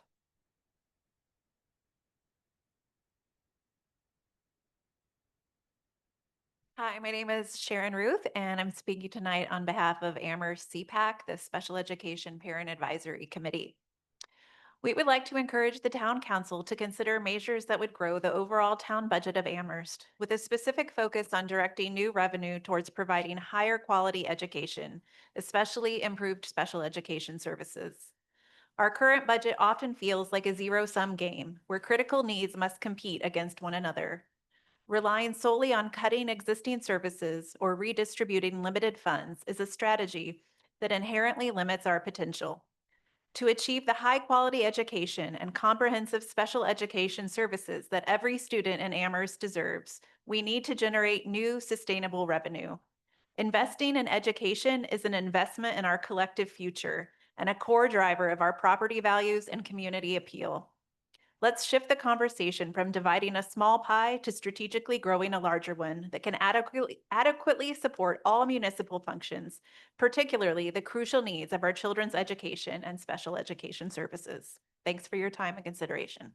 Thank you for joining us, Sharon. Next. Stephen Sengsbosch.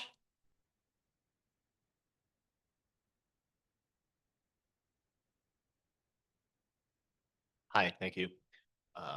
My name is Stephen Sengabush. I live on Cottage Street. I am also a firefighter and paramedic for the town of Belchertown. And I wanted to come here tonight and voice my support for the Amherst Fire Department in their quest to increase their staffing. As Union President Forsyth mentioned, the department regularly has between 6 and 8 members covering well over 7,000 calls for service. As I said, I work for the Belchertown Fire Department. We staff 6 firefighters and run about half that number. I want to say something about why this matters. It's easy to call for staffing, but maybe I can help provide some clarity. Staffing is probably the #1 challenge for any department, but it's also an opportunity. It's a small industry, and everyone knows which departments are providing the best quality of life for their employees and the best care for their community. Amherst has a reputation. They have a reputation for devoted service and excellent care, but we all know that they are understaffed and that they're operating out of buildings that are stretched far past their end of life. I know personally that working well understaffed is incredibly mentally, physically, and emotionally draining, and as time goes on, it becomes actively damaging. When a firefighter is forced out due to physical or mental injury, it is a tremendous loss to the department and the community. It is a loss of money, up to hundreds of thousands of dollars in time and training that takes years to recover from. And it's a loss that puts even more stress on the peers who remain. A well-staffed fire department will attract new firefighters who are knowledgeable and motivated. It reduces overtime and injury costs, and it represents substantial improvements in the services to the town. It's my belief that the sum is more than its parts. I understand that every town is struggling to meet its budget requirements and you have difficult decisions ahead, but I hope you will consider their request seriously. I know they care for the town, and I am extremely proud to have these folks protecting me and my family. Thank you. Stephen, thanks for joining us. Next. Elijah Norman.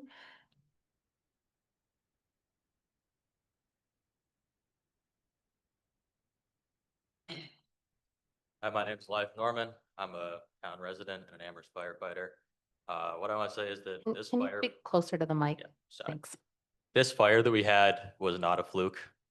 This town has a massive fire load and it keeps getting bigger every year. Yet our staffing is not adequate to even handle our daily call volume. We are overwhelmed on a daily basis. If this problem isn't fixed, I don't know if this has been made clear, people are going to die. And that should be terrifying to every single person that lives in this town. That's all I got. Thank you. Thank you for joining us. Jesus Acevedo.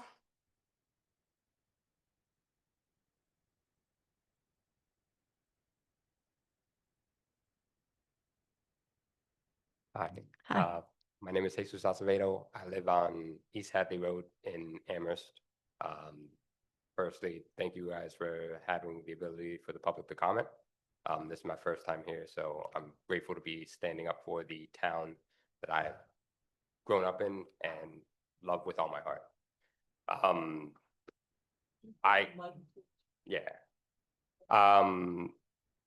was going to speak on 3 distinct issues. I was going to speak on the staffing of the fire department, but I believe the firefighters themselves has said a wonderful statement, and I just want to echo their sentiments that I believe that if our town does not adequately staff the fire department and the rest of our emergency services, that, like the young firefighter said before me, people will die. I know it's difficult balancing, town budget with the needs of the people, but I believe that if we don't prioritize the needs of the people within the town, what are we actually fighting for? In terms of education, I live with the teachers, so I hear on a day-to-day basis the trouble that they have within the school department with adequate staffing, with the paraprofessionals, with certification. And we have a bunch of resources within our town with the surrounding colleges that I believe that we should be asking for partnerships with to help these paraprofessionals and people get the certifications and stuff that they need to better serve our communities. In terms of other emergency personnel outside of the fire department, it's recently come to my attention that the town of Amherst only has 1 police officer who is able to help with crimes of a sexual nature. And I believe that that is very, it's just wrong with the amount of people in our community that could be exposed to crimes of a dangerous nature. We, as townspeople and people who believe in the institutions that we are trying to uphold, deserve better. I ask for all your help in coming to meet the needs of the community. And this won't be the last time you see me, but the next time I will be better prepared. Thank you for joining us, and we look forward to having you come back. Deb Leonard.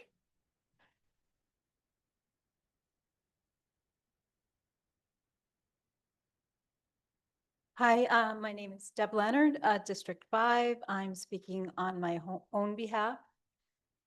In BCG last week, we heard that the library is drawing from its endowment to support its operating budget. First responders were here, sounding the alarm. Municipal draws from capital for operating expenses, and the schools have cut millions of dollars from its services for the past 2 years. This is not an issue of funding one department at the expense of another. This is not roads versus schools. I guess I forgot to mention the DPW. But this is an issue of marginalizing operating to fund capital. Overall, Amherst Town's operating budget share of the total budget dropped from 85% in 2010 to 77% in 2026. Meanwhile, the capital budget share went from 2.6 million in 2012 to 9.6 million in 2026. That's over 300%. You have a capital stabilization fund, and as far as I'm aware, you have not resolved any of the questions from the financial planning for the 4 major building projects from last November, a year ago now. I've often heard that growing capital has long been part of the plan. Can somebody please tell us what the plan was for the rest of us? Please give operating a relief by reconsidering the 10.5% for capital. Thank you for your time and service. Thanks for joining us, Deb. There are no other names on the register. Thank you. That concludes public comment, and that also concludes the public forum on the budget for FY '27. We have a motion on the motion sheet to actually move to adjourn it. Yeah. Should we be doing that? Yes, I will. So I'm making a motion to adjourn the public forum. Is there a second? Second. Thank you. I'll move immediately to the vote, and I believe in this case, I begin with Counselor Ryan. Aye. Kathy Shane, Yes. Andy Steinberg, Aye. Jennifer Taub, Yes. Counselor Walker, Yes. Pat DeAngelis, Aye. Anna Devlin Gothier, Aye. Lynn Griesmer's an aye, Counselor Haneke, Aye. Bob Hagner, Aye. Counselor Lord, Aye. Pam Rooney. Yes. It's unanimous with one absent. We're going to take a 5-minute break. Return at, Is Finance Committee adjourned too? oh, yes, Kathy, Finance Committee is adjourned. thank you. We'll return at 8:05.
It's 8:05.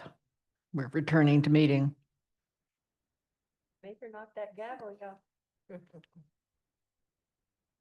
Okay, this is the council meeting that we recessed earlier, and so we have already been called to order. We're going to pick up with action item 8B.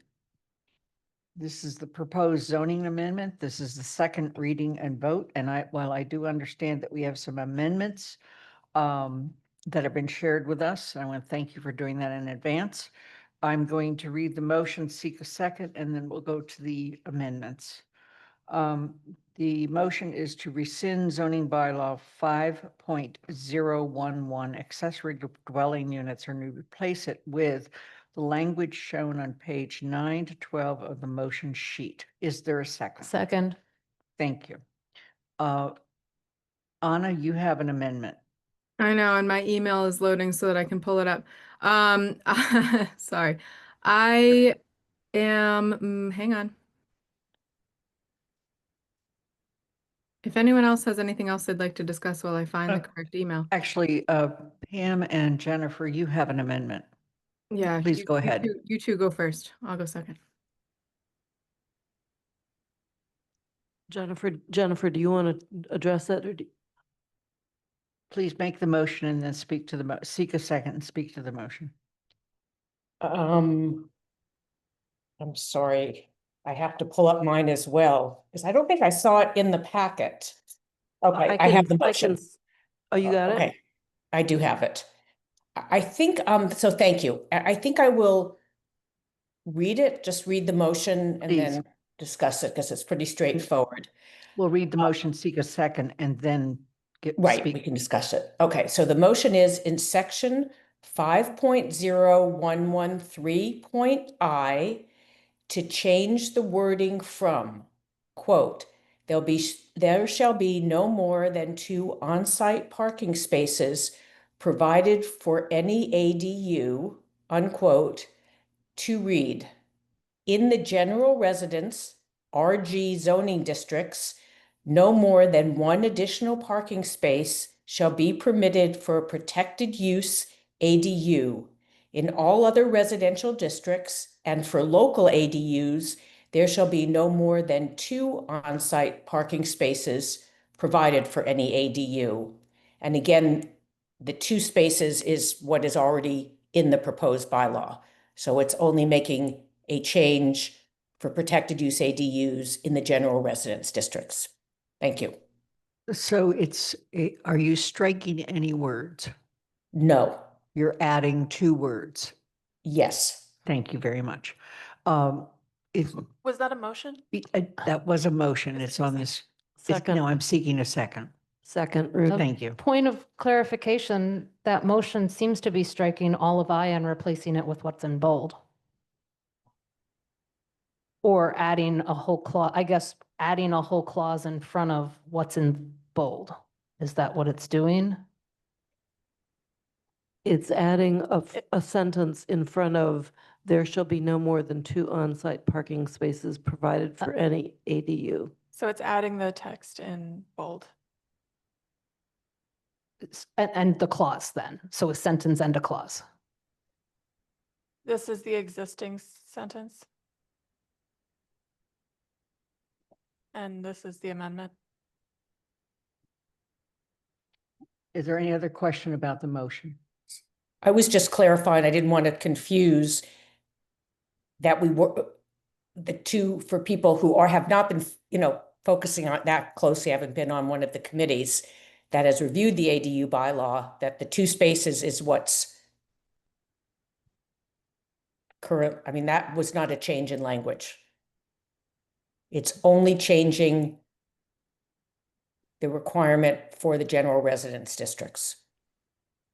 Okay. Would you like to speak to the motion? Yes, again, I think it was on the information provided in the packet, at least for the last council meeting. We didn't get to this, to the ADU bylaw as one of the action items. So the context is that the Community Resources Committee's proposed amendment to zoning bylaw section 5.011 accessory dwelling units that we voted on at the CRC's September 25th, 2025 meeting, recommends that no more than 2 on-site parking spaces be provided for any protected use ADU. And again, the state wanted to ensure that local municipalities did not impose excessive number of what they would say parking spaces. They did not want, because they want as many ADUs, the protected use, to be built as possible to make it as easy as possible to build them. They didn't want municipalities putting up obstacles by requiring too many parking spaces. So the CRC voted that we would not allow more than 2 on-site parking spaces, which should actually alleviate what the state perceived as a burden, help reduce the burden on those wanting to build a protected use ADU. So the motion that Pam and I are proposing is that only for protected use, only applies to reduce to 1 parking space to protected ADUs in the general residence districts. So both of the general residence districts, there's only 2 in Amherst. Most of the 2 districts are contained within Council District 4. And both general residence districts are within half a mile of public transportation and within walking distance to downtown and the University of Massachusetts campus.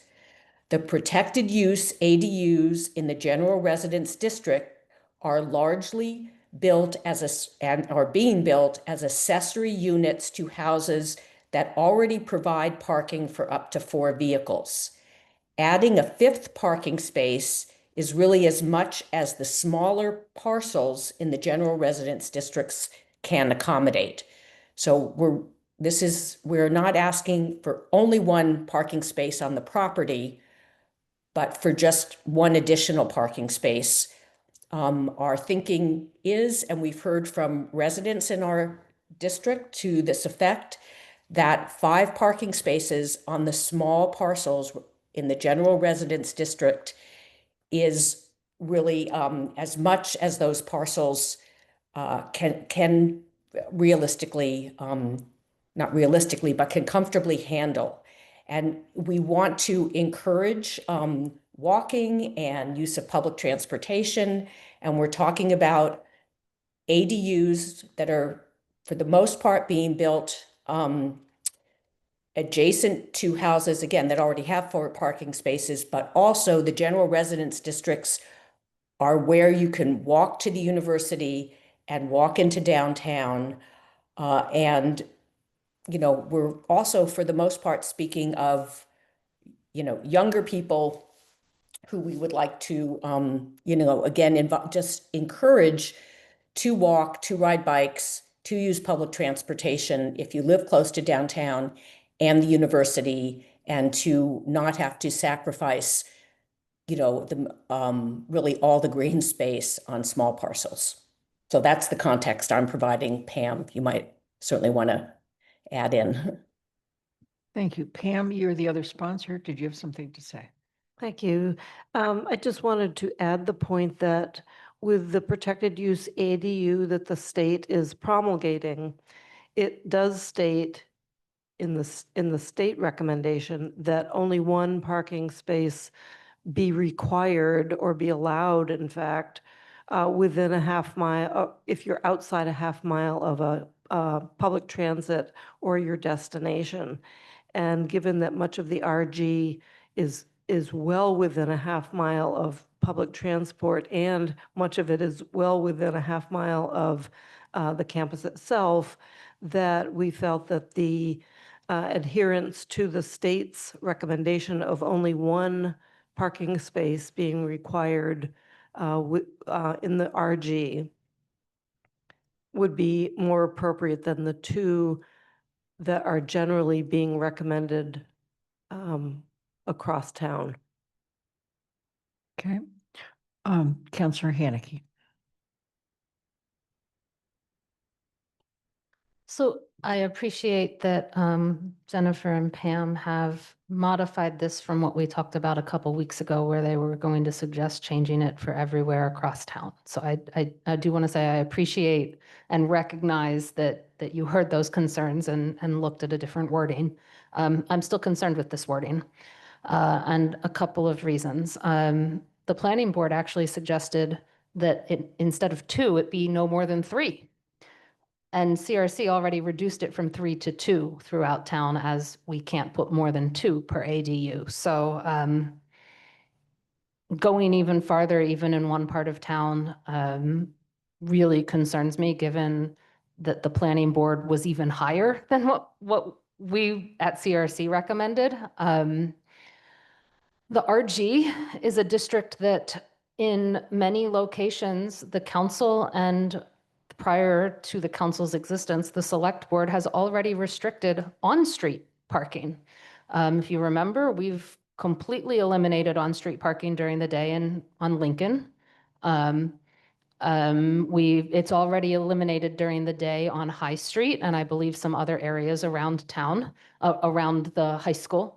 And so there isn't a lot of room to move cars out of parcels and onto street, because we've already sort of eliminated that ability in much of the RG to begin with. Pam and Jennifer talked about, as a reason, small parcels in the RG. They don't define small or large, but there are a number of parcels that are well above 20,000 square feet in the RG. That's the same, actually, that's the same size as the RN requirement for minimum lot size. There's some that are even larger. So if it's a concern about lot coverage, well, we've already got requirements for lot coverage depending on the size of the lot. And so if it's the small lots that are concerning, it's likely that they might not be able to add more than one anyway, because they bump up against the maximum lot coverages based on the size of the lot. But we shouldn't be restricting parking for all parcels when you're concerned about solely the quote small parcels. And finally, the history of the reason that the state regulations have a statement that says the ADU bylaws or towns cannot require more than 1 parking spot, require more than 1 parking spot per ADU. It just says nothing about allowing more than 1 per ADU. It says requiring more than 1. And the concern about that was there have been towns that have required 2, 3, 4 parking spaces per ADU, and for the sole reason of essentially saying, oops, you can't fit those parking spots in, you're not allowed an ADU. And the state was concerned about the towns using required parking spaces to basically not allow ADUs in their town, which is not what this amendment or the no more than is looking at. It's sort of the opposite. I agree, we're looking to encourage public transportation and all, but I still don't think this is the way to go. So I'm listening to others, but I'm leaning towards not supporting it. Okay. Kathy Shane. I have a question rather than a comment on this. When we're talking about the lot coverage and the building coverage in terms of the RG zone or any of them, does lot coverage include a parking lot?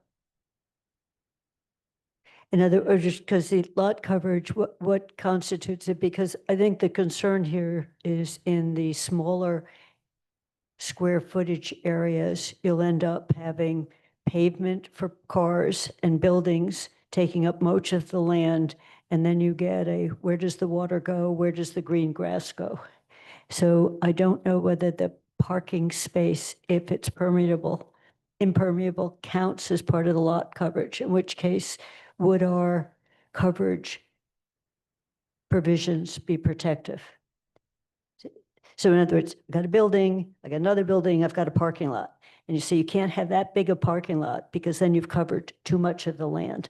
So it's a question on the smaller lots. Are you protected against the addition of too many parking spaces because of the coverage provisions? It's a pure question. Pam, did you want to answer that? Sure. The short answer is yes, parking lots do count as part of the coverage formula. Kathy, was that sufficient? Yeah, I also have a response though. I'm sorry. Yeah, I think it does answer my question. So I'm looking at how protective is it already? We can't require it. As Pam read, the way the state law says, the town couldn't require more than one. It can't actually even require one if it's you're within a half mile of a bus stop, and probably all of RG is within a half mile of some sort of bus stop. So normally we wouldn't be able to require it. And this is a permission. Yeah. So I did get an answer to my question. Okay. Jennifer, did you have further comment on that? Yeah, but what they can also do is if they don't, you can put gravel or you can create parking spaces that are not necessarily on cement, and that does not count toward lot coverage. So some of it is you can have, 6 cars in a very small space where, neighbors are looking out on parking lots and bright lights late at night. So that's a way of getting around the impervious.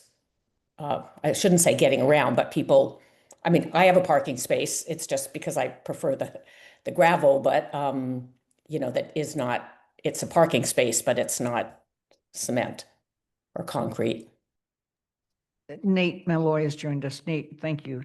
Would you like to add clarity to this? Sure. So in all zoning districts, we have building coverage and then lot coverage. So building coverage is what's covered by a structure. It could be the principal dwelling in this case and any accessory structures.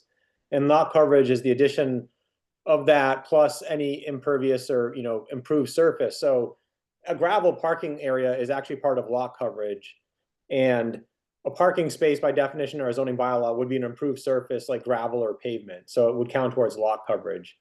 In the RG, it's 40% of a lot is the maximum lot coverage. So, you have your building coverage, then you have your lot coverage. So essentially 40% of a property could be considered lot coverage. And that's, anything including buildings, sidewalks, gravel areas, parking areas, patios.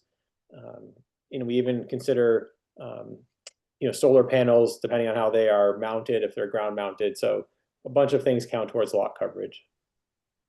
But it should be noted that with the very narrow lots, you could still have parking for 6, you're saying, and it could be right up against, very close to the house next door. The lot might be deeper. Sure, yeah, we don't, so the lot. I have 8 cars on the other side of my backyard fence. It's 50 feet away. Right, the setbacks are something different. So we don't, parking can be really close to a property line. It's a structure has a setback. Typically, a parking area does not. Okay, thank you. Councilor Ryan. So in order to support this, I just need to understand better what the problem is that this amendment is trying to address. If you could help me get a better sense of what it is that you see this is going to make better. I've just learned from Councilor Haneke that at least it sounds like the planning board and I assume planning staff didn't see an issue, but you apparently do. So could you help me understand better what it is that you think this is going to, the problem it is that this is going to address, this amendment? Jennifer?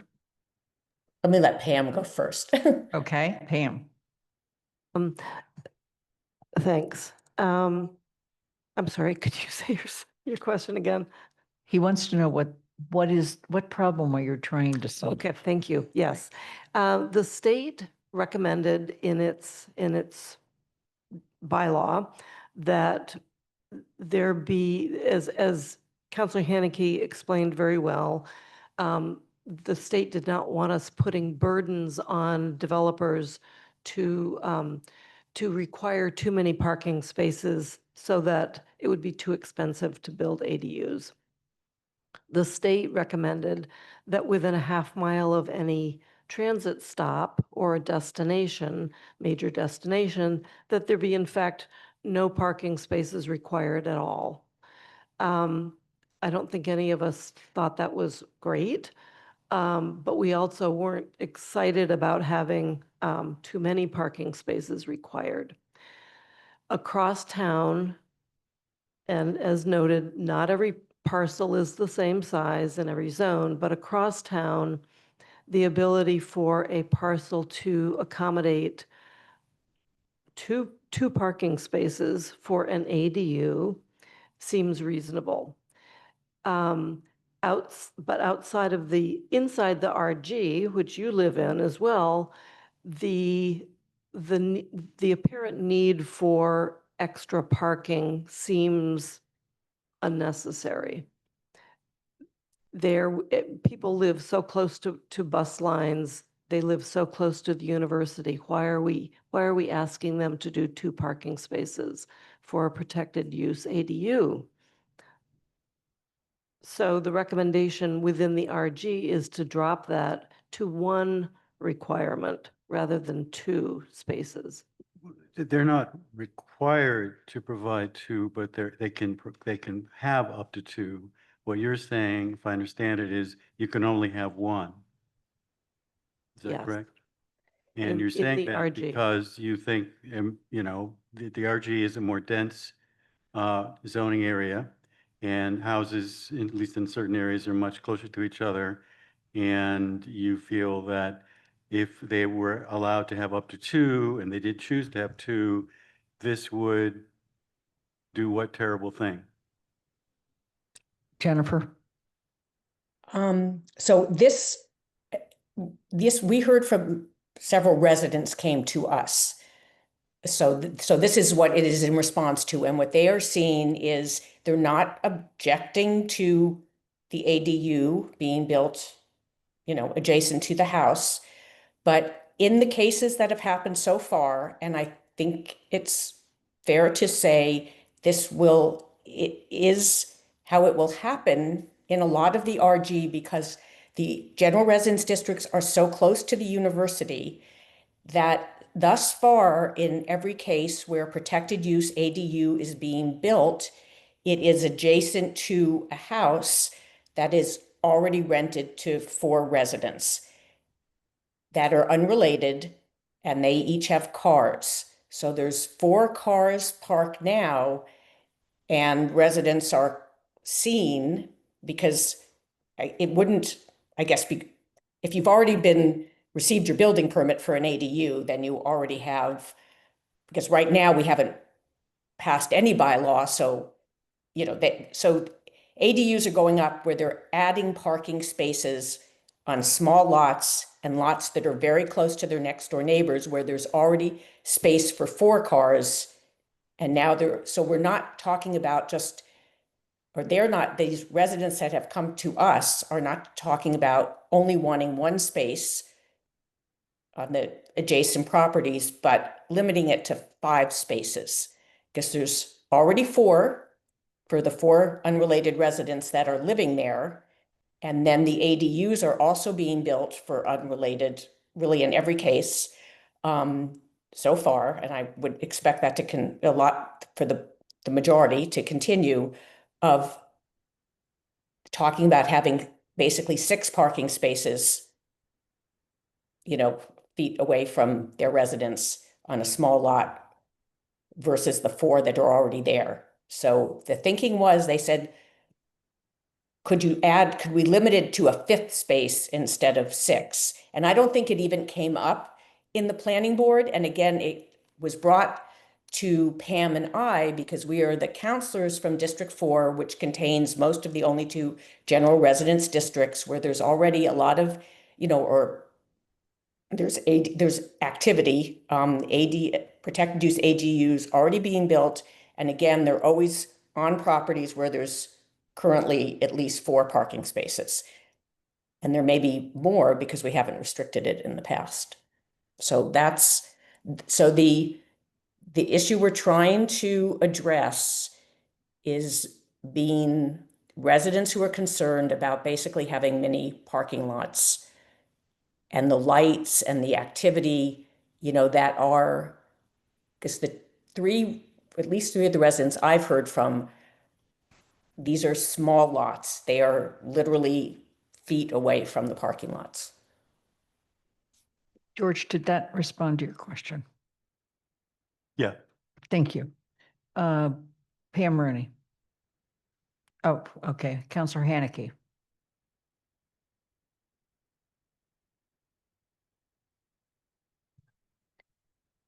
It's my understanding that the zoning bylaw doesn't limit how many parking spaces can be built into a unit for a residential dwelling or a single-family dwelling. I was just looking. I have an old copy. It's 3 years old, but I don't think we have a maximum number of parking spots for single residential dwellings. The maximum, in some sense, would be based upon lot coverage requirements, maximum lot coverage. So I guess my question to Nate is there anything stopping someone who applies to build a protected use ADU from when they submit their parking plan, designating 6 or 7 spots? I'm just making up a really large number, to go to the main house and then 1 to the protected use ADU, say if this passed, such that this doesn't actually, as Jennifer and Pan have been saying, limit the number of parking spots on a lot to 5. Nate? I Sure. also want So to point out that Rob Morrow's in the audience too. yeah, to clarify, we in the bylaw we talk about driveways and drive aisles and then parking spaces. So if you had a driveway to your property, you can park cars in your driveway, and so a parking space, would be something that is, adjacent to or not part of the drive aisle or driveway. So really, it's a separate space. You can see it, right? You might angle your cars off the driveway. So if someone were to have a driveway that could accommodate 7 cars, that's just the driveway that has 7 cars. You could stack cars or whatever. Maybe it's 6 cars. You stack two. It's a double wide driveway, and you can stack 3 cars deep. So that's a 6 that you can park 6 cars in that driveway, and there's no parking spaces. So this really, the parking space is this, an additional paved area to accommodate, cars. It's not part of the drive aisle. We typically don't, 5 or more requires a permit. And so typically what we found is that's in the zoning bylaw, and usually a bigger project will trigger that. So for some of these projects, if someone were to improve, increase the paved area on their property, there really isn't a permit or a threshold that is triggered unless it is a bigger project. So a land use permit isn't required for someone to, pave a bit more. With an accessory dwelling unit, because of the permit and the other requirements in the bylaw, we're asking for a parking plan and a management plan, so staff would see that, and it could be captured. But, in terms of how many spaces on a single family home, that is really just the dimensional standards. That's your lot coverage and your building coverage. So if I owned a single family home and I have 4 kids and I want to have a big parking area because I have an extra car or 2, I could essentially create a big parking area just for myself, my single family home. And you're guided by the what's in the zoning bylaw. So if it's 5 or more spaces, you would need a permit, and then there's lot coverages. So I'm not sure, Mandy, to your question, if it's part of the driveway and you just have a big driveway, you don't really have separate parking spaces, there's really no permit or review for that. It's only when you're creating the separate kind of parking area does it become subject to review. Okay. Anna? Okay, so I thought I had a grasp on it, and then Nate, you gave me a lot more information. So to clarify, the house could have, we're talking about a house in the RG, it could have up to 4 parking spots depending on the lot size and the lot coverage, but let's hypothetically say 4. The ADU could have, under this proposed amendment, 1. So there could be 5 cars still in this small lot. Right. My concern is a little bit that we keep shrinking and shrinking the number of cars, and I just am trying to understand the rationale. I'm not necessarily opposed to it conceptually, but I think I looked at the version the planning board sent and it had 3. CRC dropped it to 2. Now in certain districts, we want to drop it to 1. And I'm trying to understand the shrinkage, and I think that Jennifer and Pam, you've explained that decently well. But my concern is that I hear, Jennifer, what you're saying, and that we have a lot of students who live in our neighborhoods, and that the ADUs you've seen go up have been rented to students. But we talk a lot about wanting to attract families. And while this district is near to UMass and is near to public transit, those lines may not serve families who live here, who don't happen to work in town or at UMass. And what I'm worried about is an accidental impact of this, of creating a zoning that essentially limits this to students or staff and faculty at the university, right? So as we think about making our dwellings appeal to the broader, a broader audience than just affiliated with UMass, is this helping or hurting that kind of cause? And it could just be that that's in your mind worth the kind of the juice is worth the squeeze there, of if you're not convinced that this would be attractive to single families in the first place. And so it's worth putting that restriction in. But that is my concern with restricting it, as I think about, there are plenty of like couples, for example, who could live in an ADU and who would need 2 separate vehicles to get where they're going if it's not served by public transit. Well, PVTA is great. It doesn't serve everything that we need. So that is my concern with this, is that we are essentially kind of putting some bounds on it that will make it only accessible to folks that are affiliated within walking distance in that ways. And I'd love to hear your response to me, because I think that's what my concern is with this. My concern is alleviated a little bit by what Mandy is saying, which is that these houses in and of themselves can have a ton of parking anyway, in which case I'm not really sure this is making that much of an impact. I do have a separate question that is tangentially related to this amendment, and I'd like to pose it. And then if I hear that this is too far away, I think it's more related to the bylaw at large. It's about permitting, so I'll ask it later. Thank you. That's my comment, Jennifer and Pam. It's not necessarily a question, but that's what is sticking with me right now. Okay. Jennifer or Pam, do you want to respond to that? I'd like to. I actually want to ask Nate to clarify for everyone that our zoning bylaw does state that there should be no more than 2 cars parked typically in the front setback of a property. That means that the house with 4 unrelated people in it, and we're assuming that there are only going to be 4 unrelated people in it, the extra 2 cars are either parked on the street, or if they create some parking space, that parking space needs to be behind the house or adjacent to the house, not in front. So by the time you look at a parcel in the RG that may have an 80 to 90 to 100 foot front property line, frontage, you're getting pretty tight with your parking, and you're getting a lot of disruption. So that was the one point. And I just want to clarify with Nate that I'm correct. Nate? Right. So the zoning bylaw, limits the number of cars parked in the front setback to 2. So, typically you can't, stack cars along have 5 cars parked in the front. Okay, thank you. Jennifer, you had your hand up? Yeah, well, the first thing I'd say, there are 4 cars and 5 cars parked in front of houses in the RG neighborhoods all over. I mean, I guess, neighbors don't report, I don't think people know, but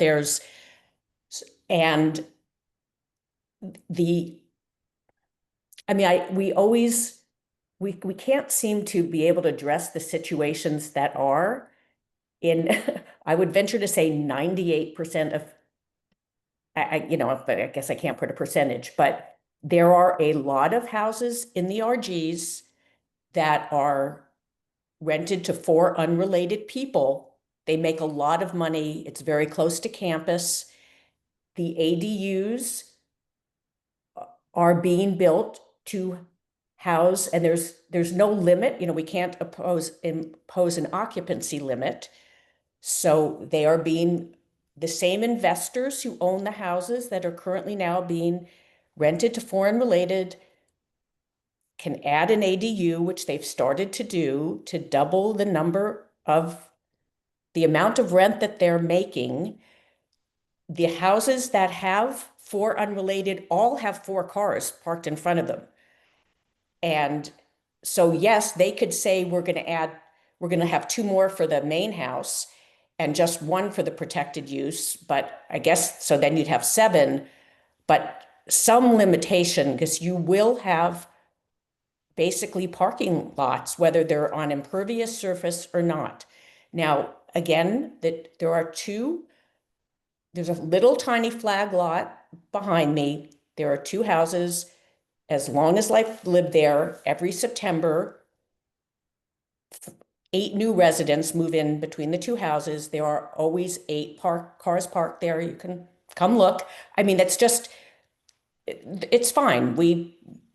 Every year, the residents meet with the neighbors, the people who live there. I'm not looking for any change in that. That's grandfathered in. It's fine. I'm just saying I brought that example up once in CRC, and I was told, well, you could have 2 families living there and they'd each have a car. I would venture to say if 2 families were living on these 2 little houses that I'm talking about on this little flag lot, they probably would not have 8 cars between them. But so if there's already, so that is what residents have said to us, that they are seeing just a lot of cars.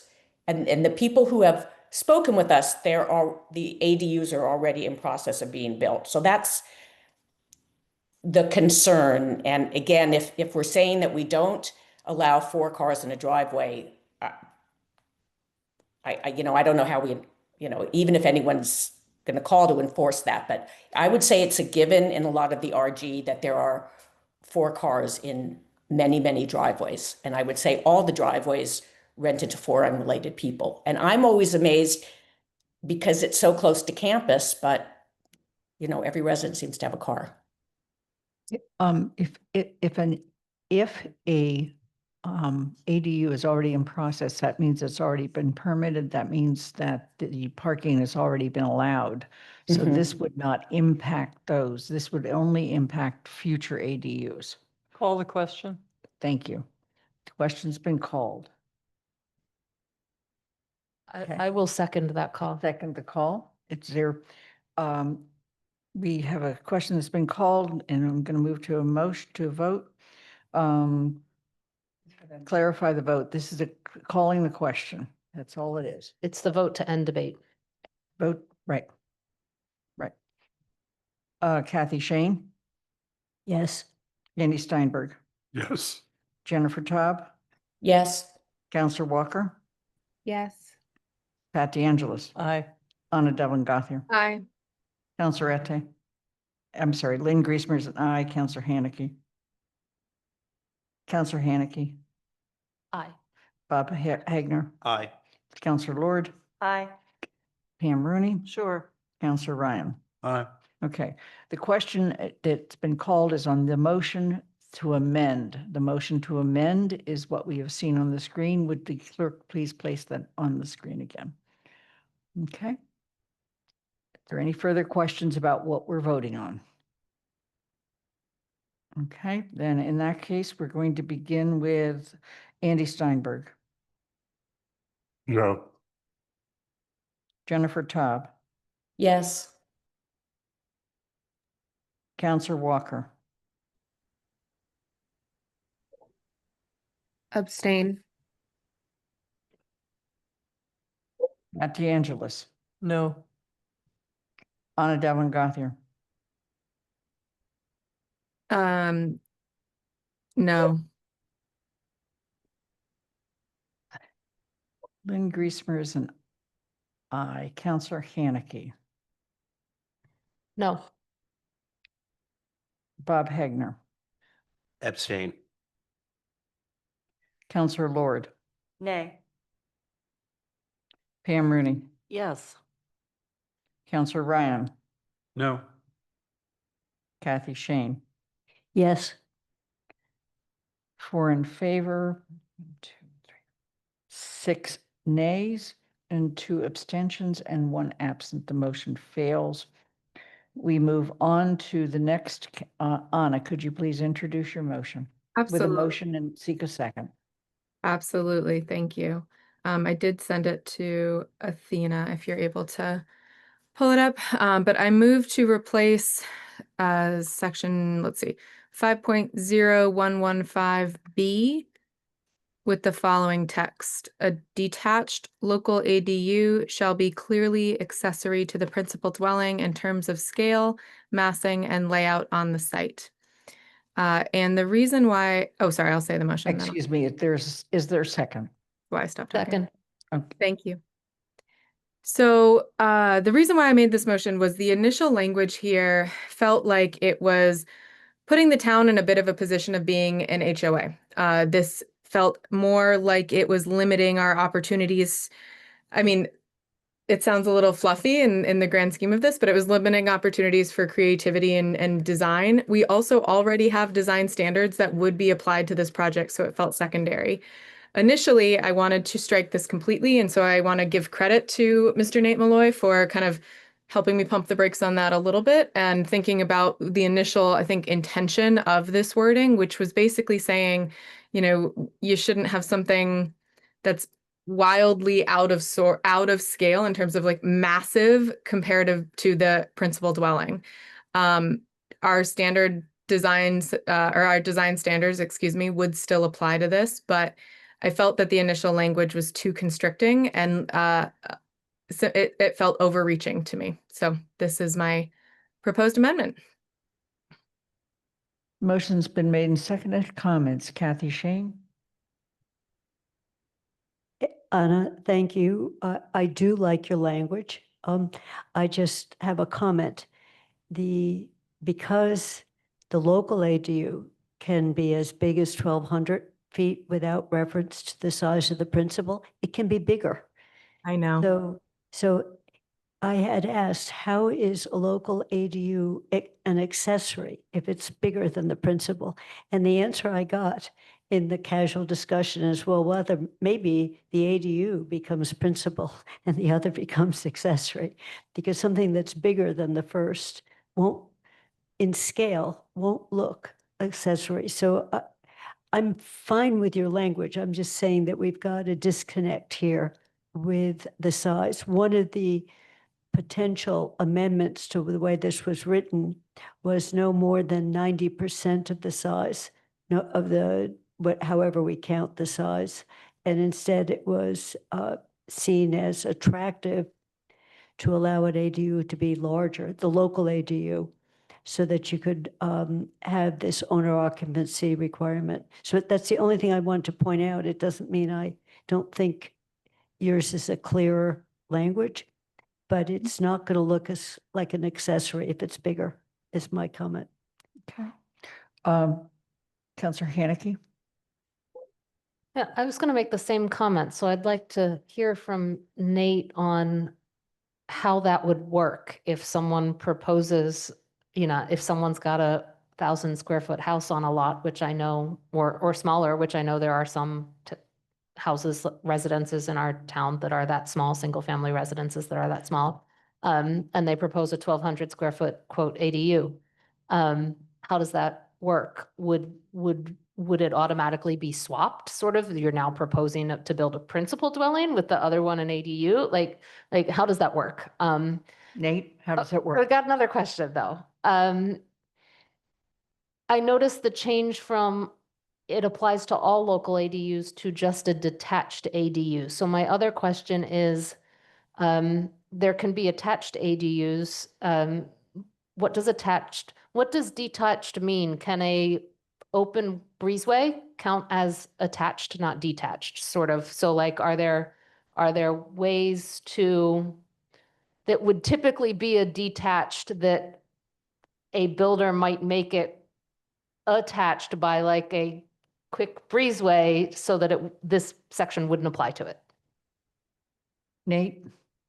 Sure. Yeah, I think to your first question, Mandy, it's a good one. And so staff was thought it would be fine to remove this in its entirety. So we don't even need the proposed second statement.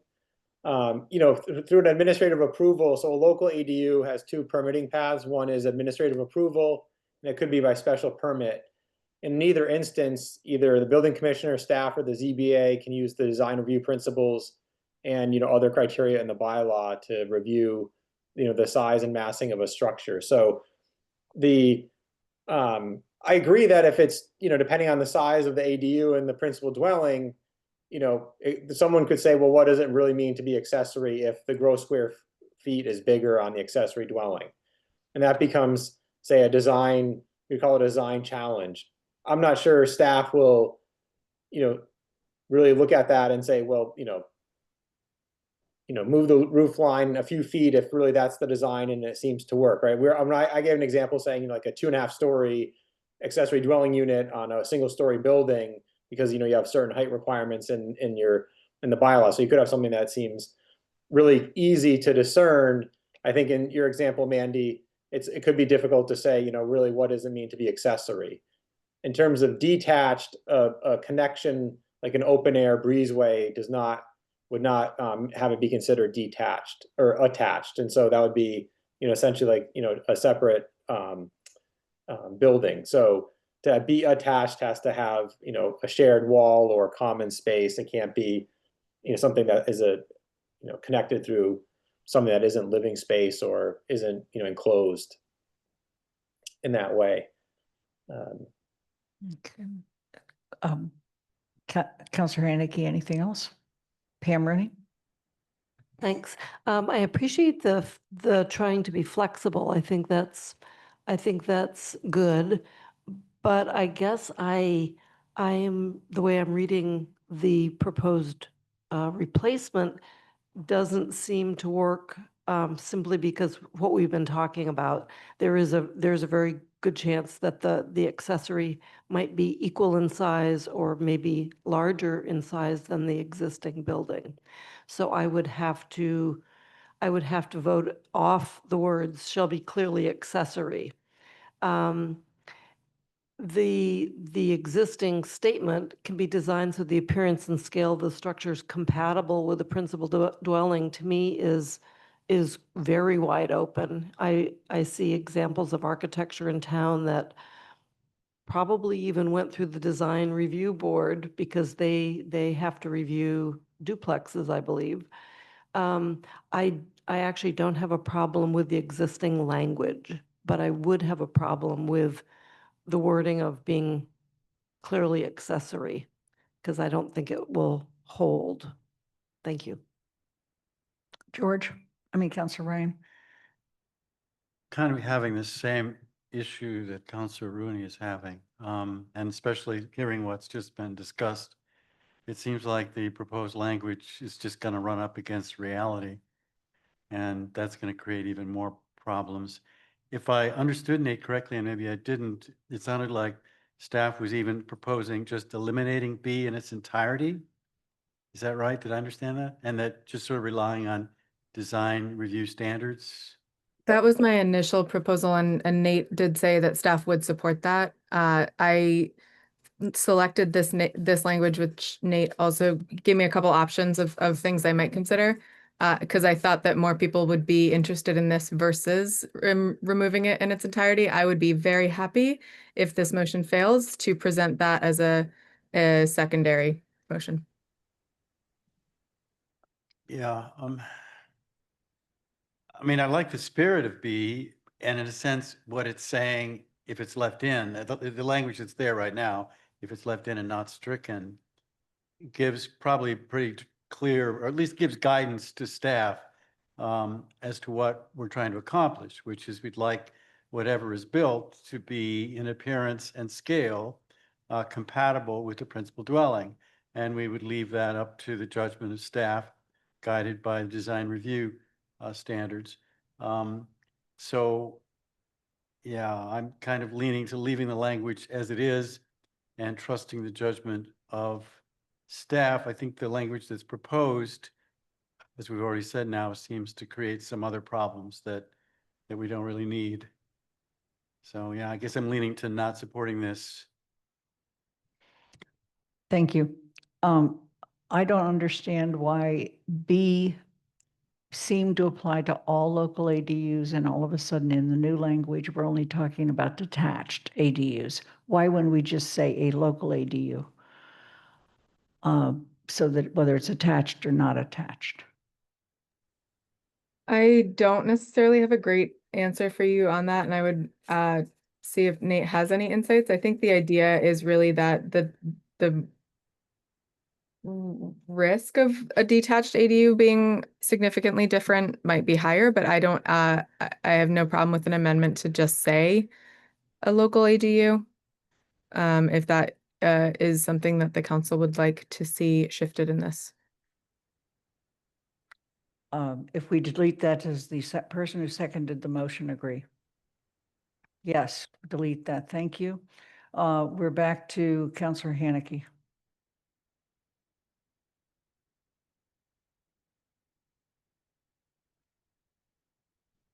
So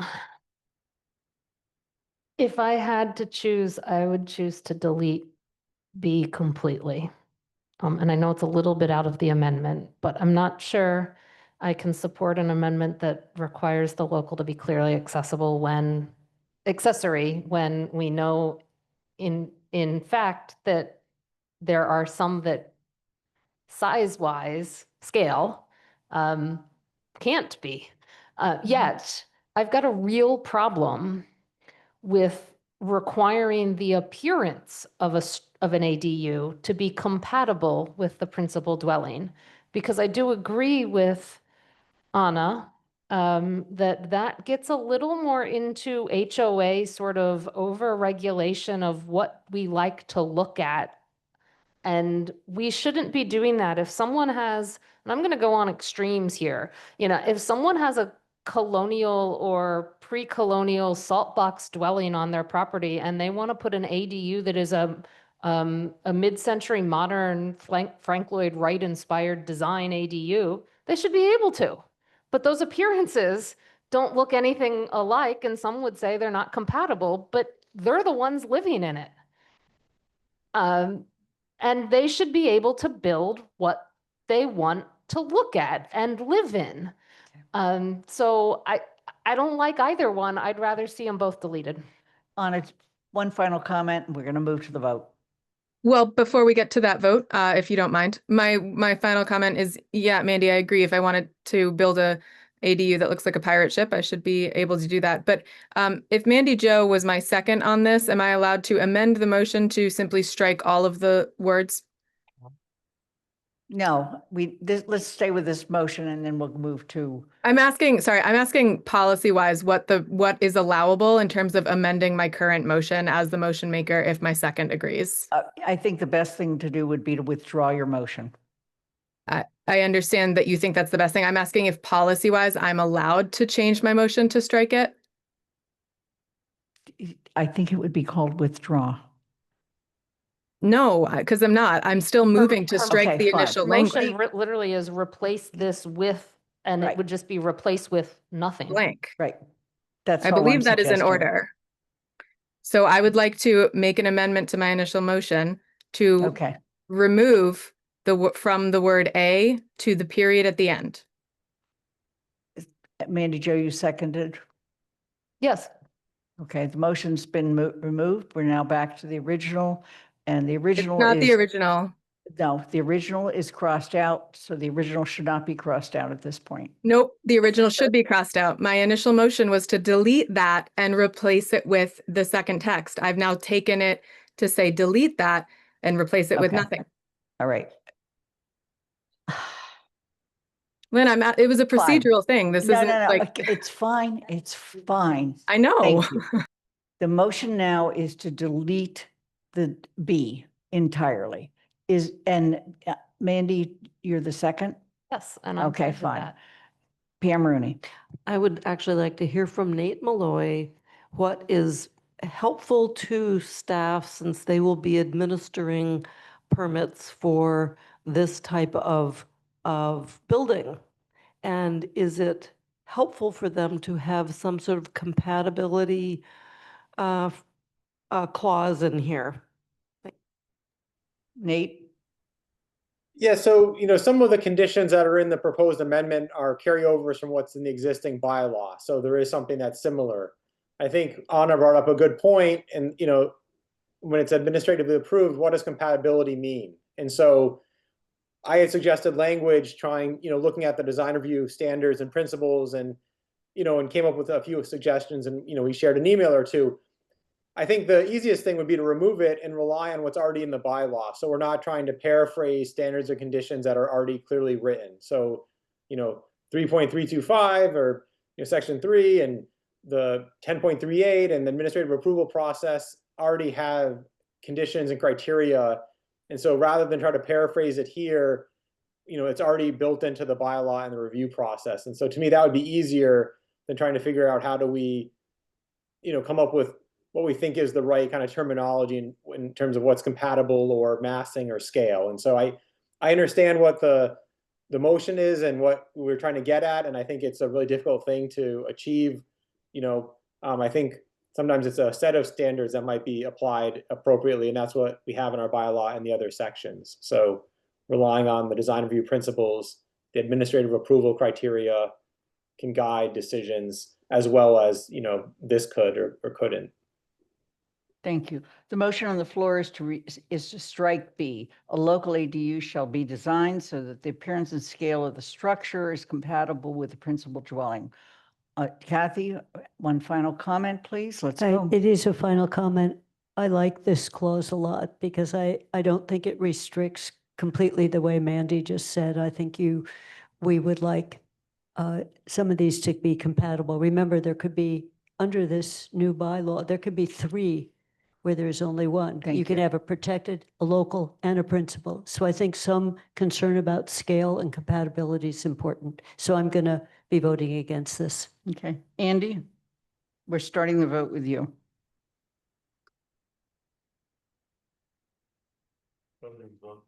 Yes. Oh, I'm sorry. Jennifer Taub. I'll start with you. No.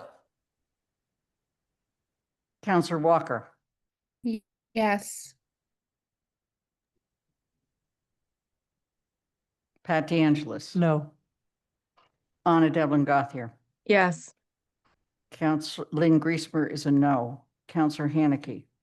Aye. Bob Hegner. Nay. Counselor Lord. Aye. Pam Rooney. No. Counselor Ryan. Aye. Kathy Shane. No. Andy Steinberg. No. The motion fails. The section stays. We're back to the original motion. The original motion, as I voiced it earlier, is to rescind zoning bylaw 5.001 accessory dwelling units and replace it with the language shown on page 9 to 12 on the motion sheet. And let me just point out that's been made and seconded, and there's been no successful amendments. We're moving immediately to the vote. Point of order, yeah. there hasn't been any discussion on the whole thing. You should at least ask. All right. Let me just mention, however, there has been some, and it happened at an earlier meeting, and we've had both the CRC meeting, CRC report, and we've had the GOL report. Counselor Haneke, please continue. I'm not saying I want to discuss it. I just think it was inappropriate to say, basically, there is no discussion without asking if there was discussion. Thank you. Anna? Do you need a second? No, the motion's been made and seconded. Thank you. Anna? I'm curious about the permitting with ADUs. If this is considered and I apologize, I did read through and if I missed it, I'm sorry. But if this is this entirely separate rental permit, and if it's included in a rental permit for a primary dwelling, and if so, how the number of unrelated persons is impacted by that. I thought it was a separate one, but I just wanted to confirm. Thank you. Rob Morrow, you have your hand up. Please go ahead. Hi, everyone. Yeah, so the rental permit is issued for the property. Please speak to your mic. I can hear. Yes, so the rental permit is issued per property. So it would increase the number of units, but still be the same rental permit. There is no restriction on the number of occupants. That is a prohibited use standard according to in the protected ADU situation, but the local ADU would have carry the same for unrelated or same limit as our bylaw provides, but not for the protected use. Thank you. Are there any other questions or comments?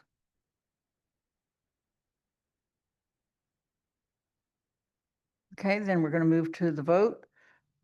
And yes, Can you, point of order, you're clarifying that this is a vote for this, for the amendment, this for the bylaw. actual bylaw. It is to rescind zoning bylaw 5.011, accessory dwelling units, and replace it with the language shown on page 9 to 12 of the motion sheet. Okay? Any other questions or comments? Then Counselor Walker, Yes. Pat DeAngelis, Aye. Anna Devlin Gothier, Aye. Lynn Griesmer's an aye. Counselor Haneke. Aye. Bob Hegner. Aye. Counselor Lord. Aye. Pam Rooney. Yes. Counselor Ryan. Aye. Kathy Shane. Yes. Andy Steinberg. Yes. Jennifer Taub. Yes. In my estimation, in order to have this meeting end in a timely manner, which for me is 10 o'clock and for others might even be before that, I am going to move C, which is the establishment of Transportation and Parking Commission and the policy related to the control of the public way to a future meeting, probably next week on the 24th. I'm going to take up the public urination and defecation bylaw. It's a first reading. I would like to ask Town Services and Outreach to just give me their report.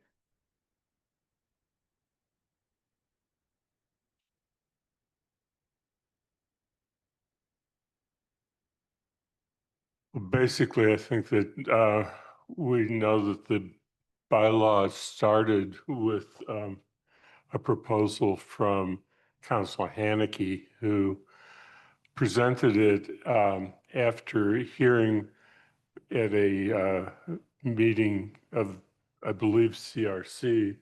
She can speak to it if I'm wrong on that, in which talking about another bylaw or another policy, and he was lamenting the fact that there is no bylaw that just allows a fine, so that when, and this is really pertaining mostly to students, or probably in his mind, the intent is even without the word mostly in it,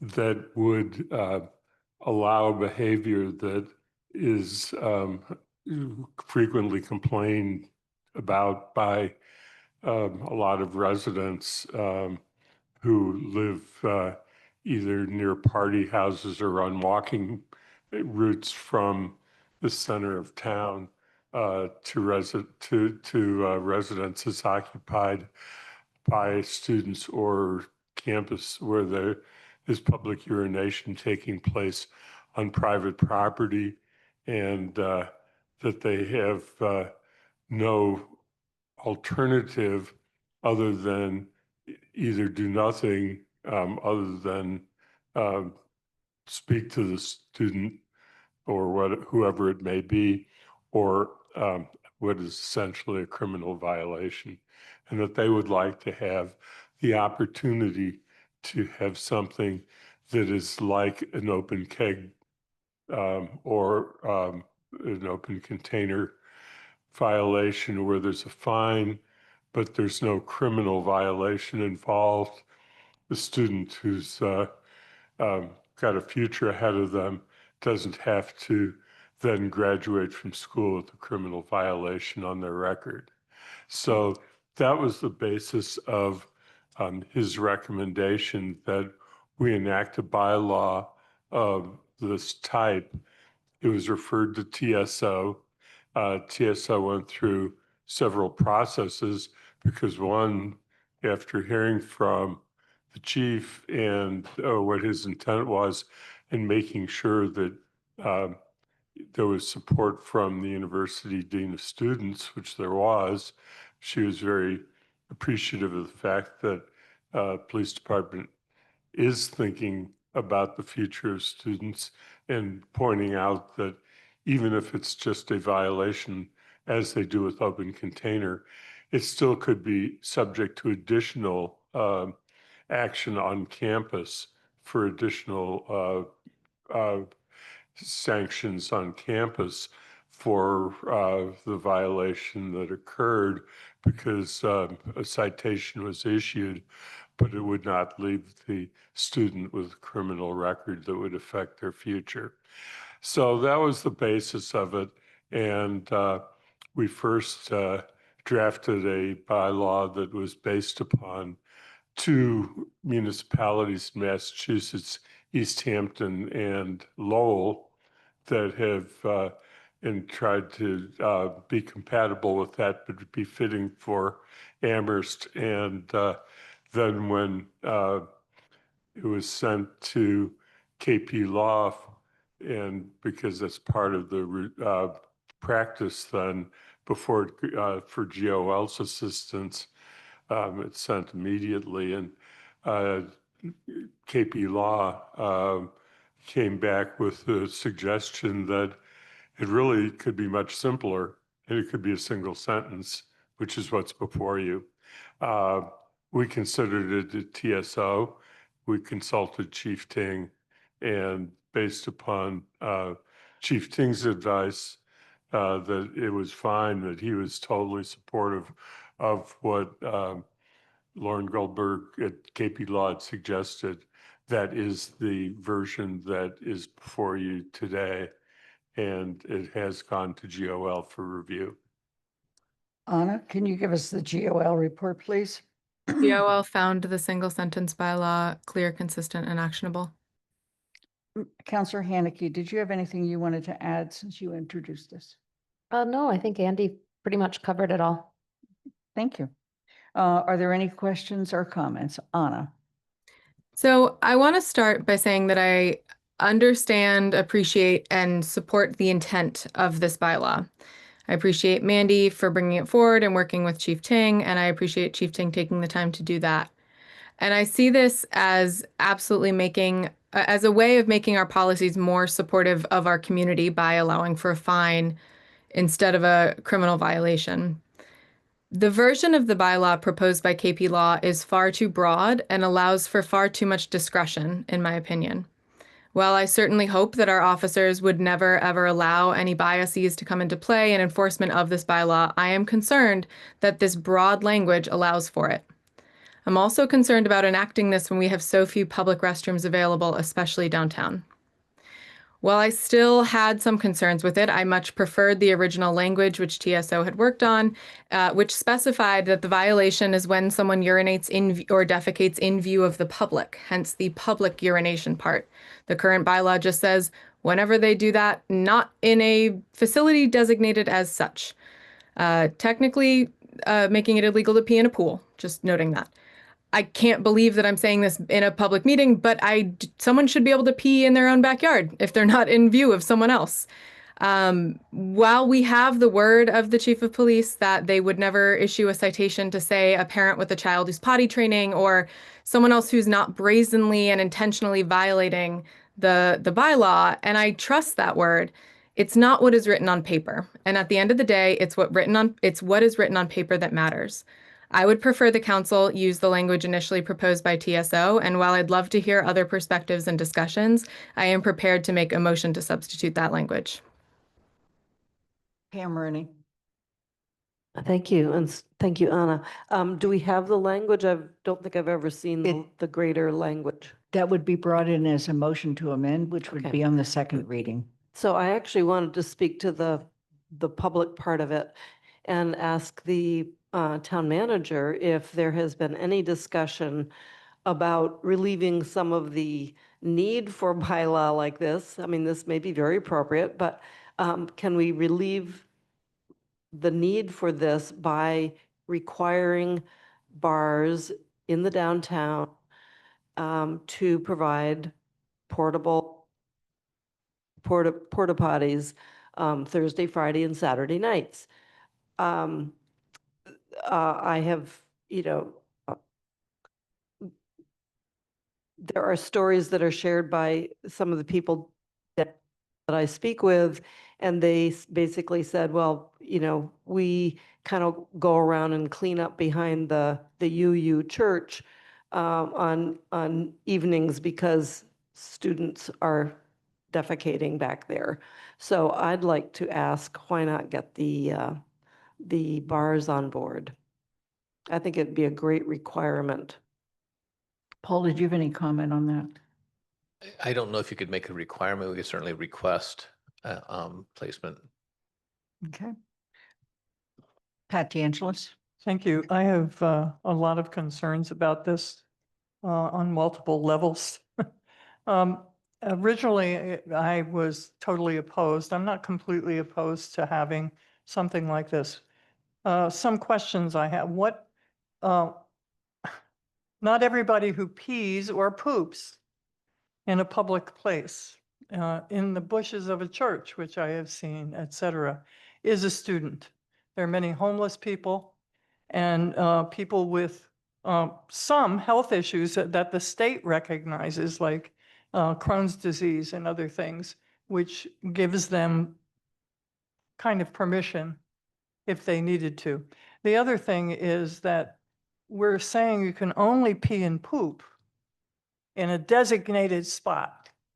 And when are they open? You're talking about having porta potties, but when are they open? There are restaurants I go into, and because I'm a customer, I can pee there, but I can't pee there if I'm not a customer. So we're setting up a situation where people who are in a variety of situations could be charged with a $300 fine. That brings me to something else that bothers me. There are no options to mitigate this situation going on in this bylaw. So we have keg license and nuisance house, violation of wetlands protection, open burning. These are things that are really important, and it costs $300 if you violate them. If you violate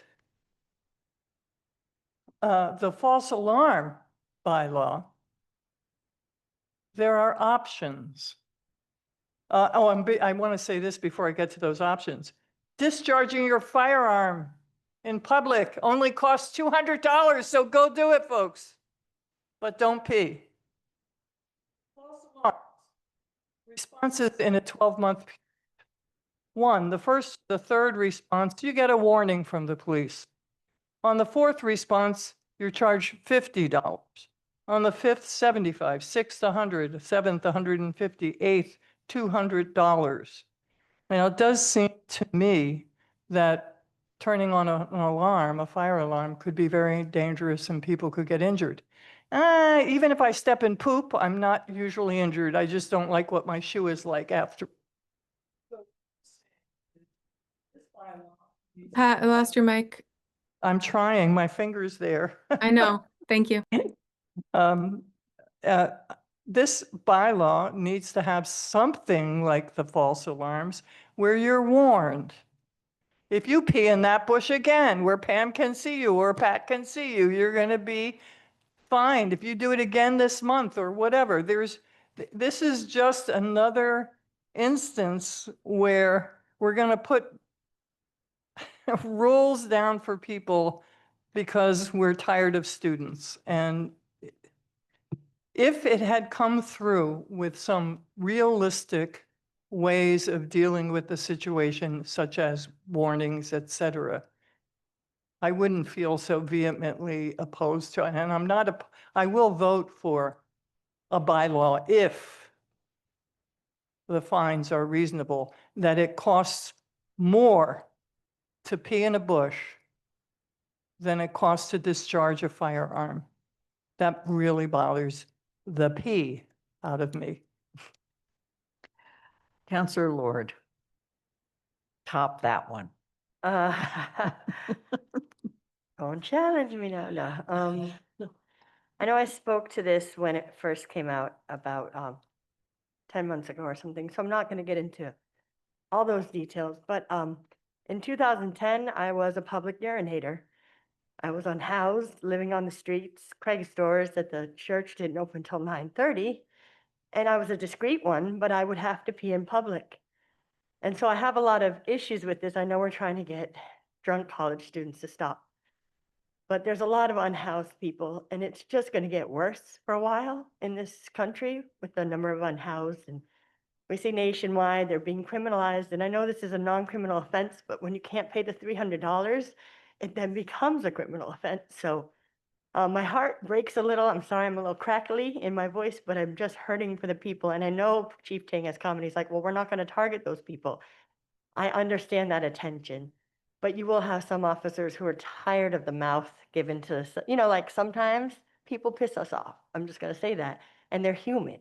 So this person who may be on the house always comes for me, is giving me an attitude, and I'm seeing them peeing. I'm just saying, it, like Anna said, if it's on paper, we can't prevent certain populations being harmed by this and then criminalized. And then, so that's all I have to say for now about this. But yeah, thank you. Just a reminder, this is a first read. It has to come up for a second read and potentially amendments. Andy.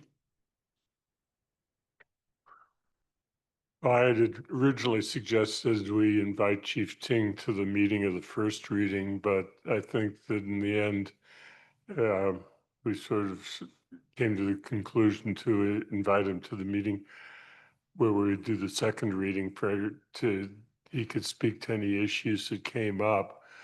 I have, we have heard from the chief about most of the issues that have been raised, and I'll try and summarize what his responses were on those issues, but I don't think that it's a substitute for inviting the chief to come and speak directly to them.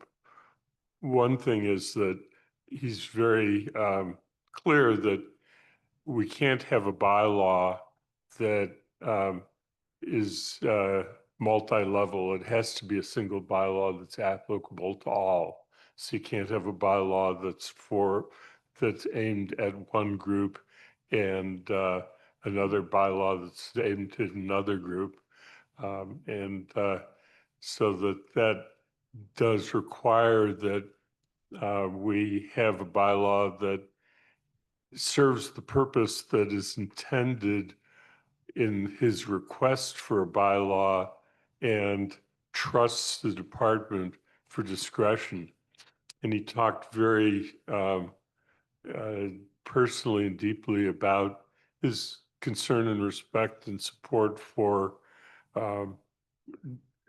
proper approach to people who are homeless, and that saying that the department is always very careful with people who are either homeless or have some other reason for action, as has been referred to, either because of age, disability, or anything else. And that is the ethic of the department, and he believes will be the ethic going forward. So it was a combination of the need for a single bylaw that's applicable to all. As far as the $300 fine question that came up, it is the same amount as an open container bylaw that already exists.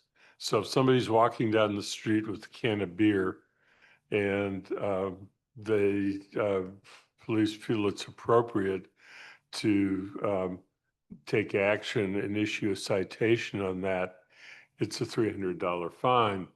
And that is, so and of course, if it's somebody who they feel it's inappropriate to issue a citation to, they choose not to issue a citation.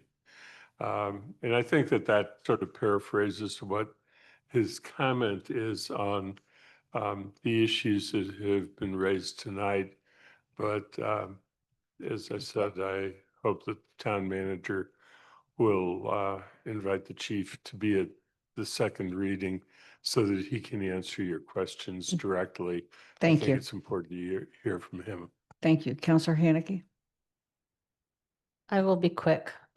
I would support going back to and returning to the draft that TSO sent to KP Law before KP Law came back with a one sentence We'll make sure. we get- proposal. Hold on. So I'm happy to work with Anna to make that happen as an amendment, but I would also support tiering. I know my original memo proposed 300, but it also stated I went with the maximum on everything so that people could see what the possibilities were and that I never expected the maximum on every single possibility to be there. In fact, I actually, if I had been asked back when I proposed this, I probably would have said I think tiering is more appropriate. Yeah, so I would also support some sort of tiering too. Thank you. Anna? I agree with what Counselor Haneke just said about the tiering. I think that it's important, that is important and would be wonderful. Wonderful. That's not quite the right word, but that would be better. I do want to remind the council that we're not starting from a base of 0 here, and that this bylaw was introduced for a really important reason. And that reason is not that public urination is an issue. That's actually, well, maybe that's part of the reason, but in my mind, that's not the important piece of this. I want to remind folks that public urination is currently illegal under state law. It falls under I think it's under public nuisance or indecent exposure. And so what this is trying to do is give us an avenue of not charging people with a criminal complaint. I'm firmly in the camp of passing something at the local level because that's helping us help our community members who would otherwise be charged with that criminal violation. So while the APD always have the option to give a warning, verbal warning, this gives them a level 2 versus them having to go just right to level 3, which is what they currently have to do. And we cannot change that aspect of it because it's state law. So voting no on this idea, not necessarily this bylaw, which I don't support in its current iteration, but the concept of this bylaw is voting no on that would mean keeping that current state of affairs and not allowing them to find a middle ground before that criminal complaint or criminal violation.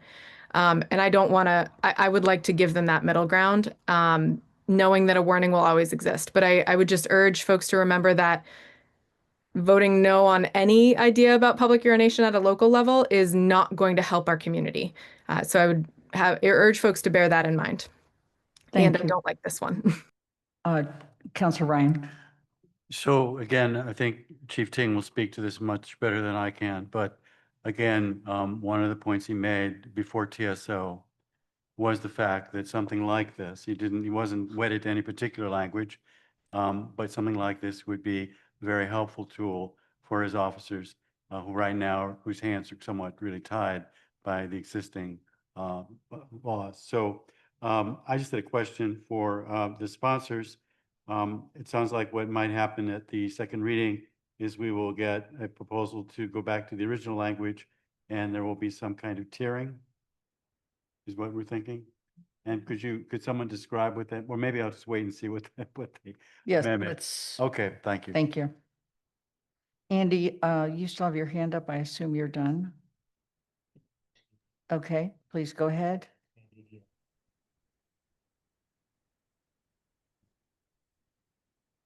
Did you have some, you can go ahead and speak even though your video's not on.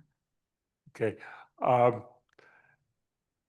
far as the tiering is concerned, I think that the way it was phrased in the original proposal from Councilor Haneke was, as indicated, first offense, second offense, third offense. And what I believe was the concern expressed by the chief about that, and again, I think he's a better spokesperson for himself, was that with students, which is what this is aimed at, that the chances are they'll never get past a first offense, not because somebody wouldn't do it more than once, but they wouldn't catch that same person more than once in the act, and they have to be able actually to see them in order to make a citation stand. They can't do it based upon somebody saying, I saw the student do this in my backyard, and that isn't a sufficient basis. So he was concerned that having a $50 fine would be a joke level to the student, and that you had to, that it was important to have a fine as it is now for the open container bylaw, and that was at least equivalent, so that people would take it as something that the town really takes seriously for the population that it's geared at. And so that was the basis of that. I do have the obviously the original bylaw, and I can send that to the clerk of the council or the council president to circulate to everyone so they can see what it was, because the chief was supportive of that version, and it is what we originally voted to propose at TSO, and we only agreed to the substitution after it was offered to us, which was when it was sent to GO, when it was going to be sent to GOL, so it went to KP Law first. So the chief supported it once, and TSO supported it once. So I think that either one serves the purpose, and I'll leave it to the president and the clerk of the council as to what to do with the draft. Thank you. Anna? Yeah, so to kind of continue on with what Andy was saying, I just want to note Chief Ting hadn't gotten a chance to discuss this new version with TSO. I asked him a couple questions about it, and he hadn't seen it prior to my sending it to him. And he did say that he did not have issues, necessarily have issues with it. Generally, though, I just do want to comment that this has raised a couple concerns with me with how drastically KP Law amended what we sent them to review for legal issues. And I'd like to note that in the future, we should be more clear with what our expectation is of their work. This was a complete redo when we asked them to look and see if we had legal issues with the wording that we had written. And this is the second time that they have gone above and beyond. I see this just because I'm chair of GOL, the second time that they've gone above and beyond what was initially requested. So I do think that as we're sending things for legal review, which we've now shifted to be the work of the committees, we need to be much more explicit and clear about what we are asking from our legal review. And if I am mistaken and the expectation is that our legal review rewrites our bylaws, then I am mistaken. But I do think that clarification needs to be made in the future, because I do think this mix-up is causing us to spend a little more time on this than we initially intended to. Thank you. Pam Rooney? Thank you. I just wanted to address the fee part of it. And I understand that having a tier of first offense, second offense does not work. So I would suggest, as you rethink this, that there may be a slightly less large fee, but something that's scary enough, but not the same equivalent of discharging a rifle or something like that in town. Thank you. This is the first reading. We're going to conclude this conversation. We are going to take a little bit of time for your feedback on the town manager evaluation, and if you will allow me, since I had to author this thing, I am not wed to anything I wrote. It is open season. However, all I can say is I tried to take what people gave me and go back and give it some form so that it sounded like an evaluation. And instead of giving you each of the individual forms, I did not do that. And the reason I did not do that is because It would take a little bit of time for another person to go back and reconstruct them, because in order for me to even get to you for tonight for this, I had to start doing analysis before I had everybody's response. And once I started doing analysis, it had to go into the form I was using. So the floor is open. If it's edits, I would prefer that you just send me those edits. If it's an overall general observation about style or anything else, please go ahead. Pam Rooney. Thank you. My comment is about general approach. And in reading the draft that you started, and thank you very much for doing that, it occurred to me that there were many, many instances of where, quote, the majority of the council either voted that the town manager had met and or had partially met a particular goal. It would be more meaningful to me to say, you know, a majority of council agreed that the town manager met on these particular items, partially met the following particular items, and did not meet whatever is left. Lumping met and partially met to me doesn't do it for me. Because in being nice, you might not give a 3, but you give a 2, but you really didn't want it to be lumped with 1. If you would like to write me a sample sentence, that would be great. Counselor Haneke.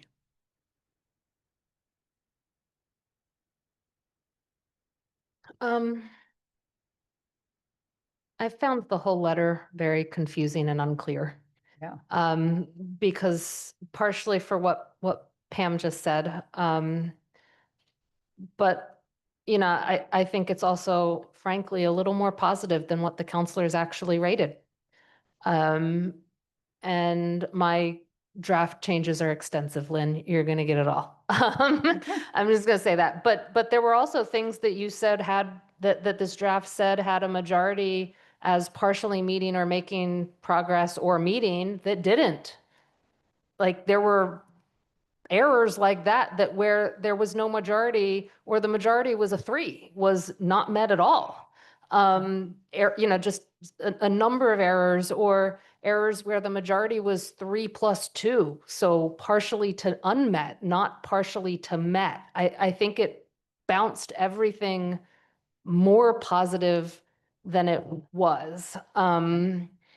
So Thank you. my one is a big draft.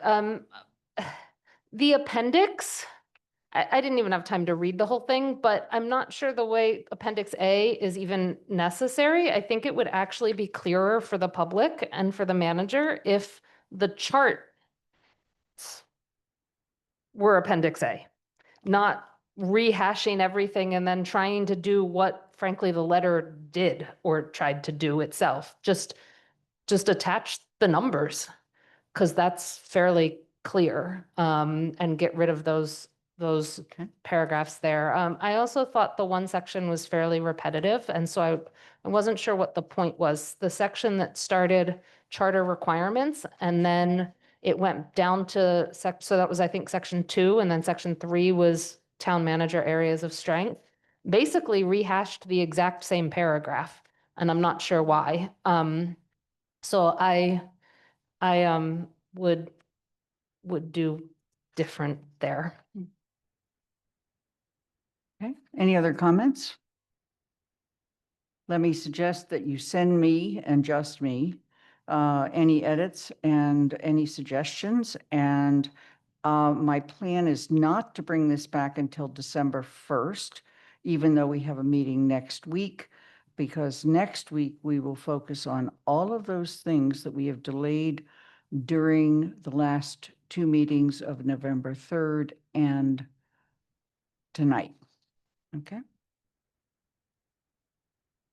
Any other questions or comments? Thank you. We have no appointments with regard to committee and liaison reports. I just want to mention for BCG that we are meeting again on December 3rd from noon to 2 o'clock. We did meet already. We had a very good exchange, but at this next meeting is when we will discuss input to budget guidelines. Community Resources Committee, Pam? Thank you. This is a report for our November 13 meeting.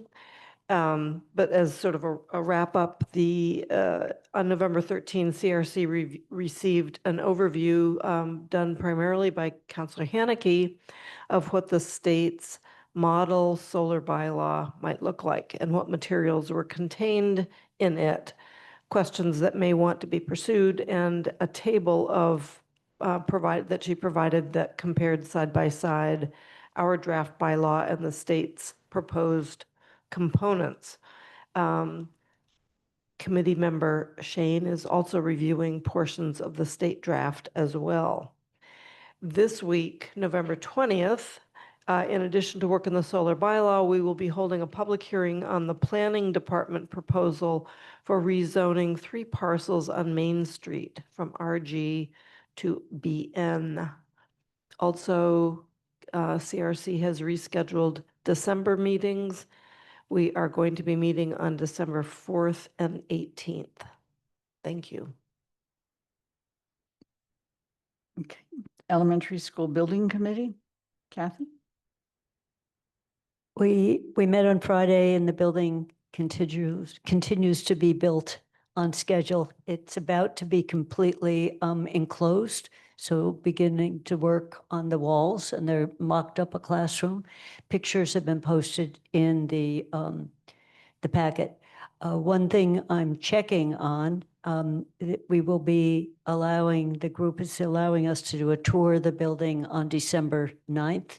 The school committee has asked if they could be part of it, and I'm checking to see whether I could extend an invitation to any member of the council that might want to come. And it's a question on how many people can be walking around a construction site at the same time without hurting themselves or somebody else. So what I'll do is if I find out a head count on what we can do, I'll just send out a note on who might want to come. And these tend to happen at 3:30 or 4 in the afternoon. That's a Tuesday.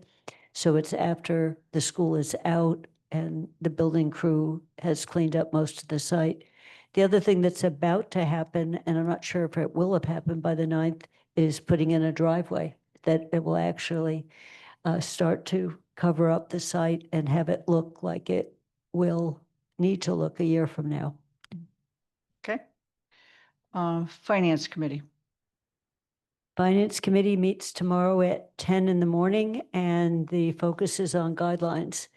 So one of the things I want to know, Lynn, on your planning of council agendas is when do you have guidelines on the agenda? We're going to hope to get to a draft by the end of tomorrow morning. I don't know how successful we will in that. And then when would it first come up to the council? Right now, it's on December 1st. December 1st. Okay. Trying to take it up next time on the 24th is just. No, we much. would better not. I mean, if we have to, we'll add another committee meeting, so it might not be available till the 8th. But we'll aim for the 1st. Thanks. Right. Anna, you have a question? I do. Lynn, could you talk a little bit more? I know that calendar Jenga is messing with everything here, but you talked about BCG meeting on the 3rd, us discussing finance finishing their budget guidelines, and then us discussing them as a council on the 1st.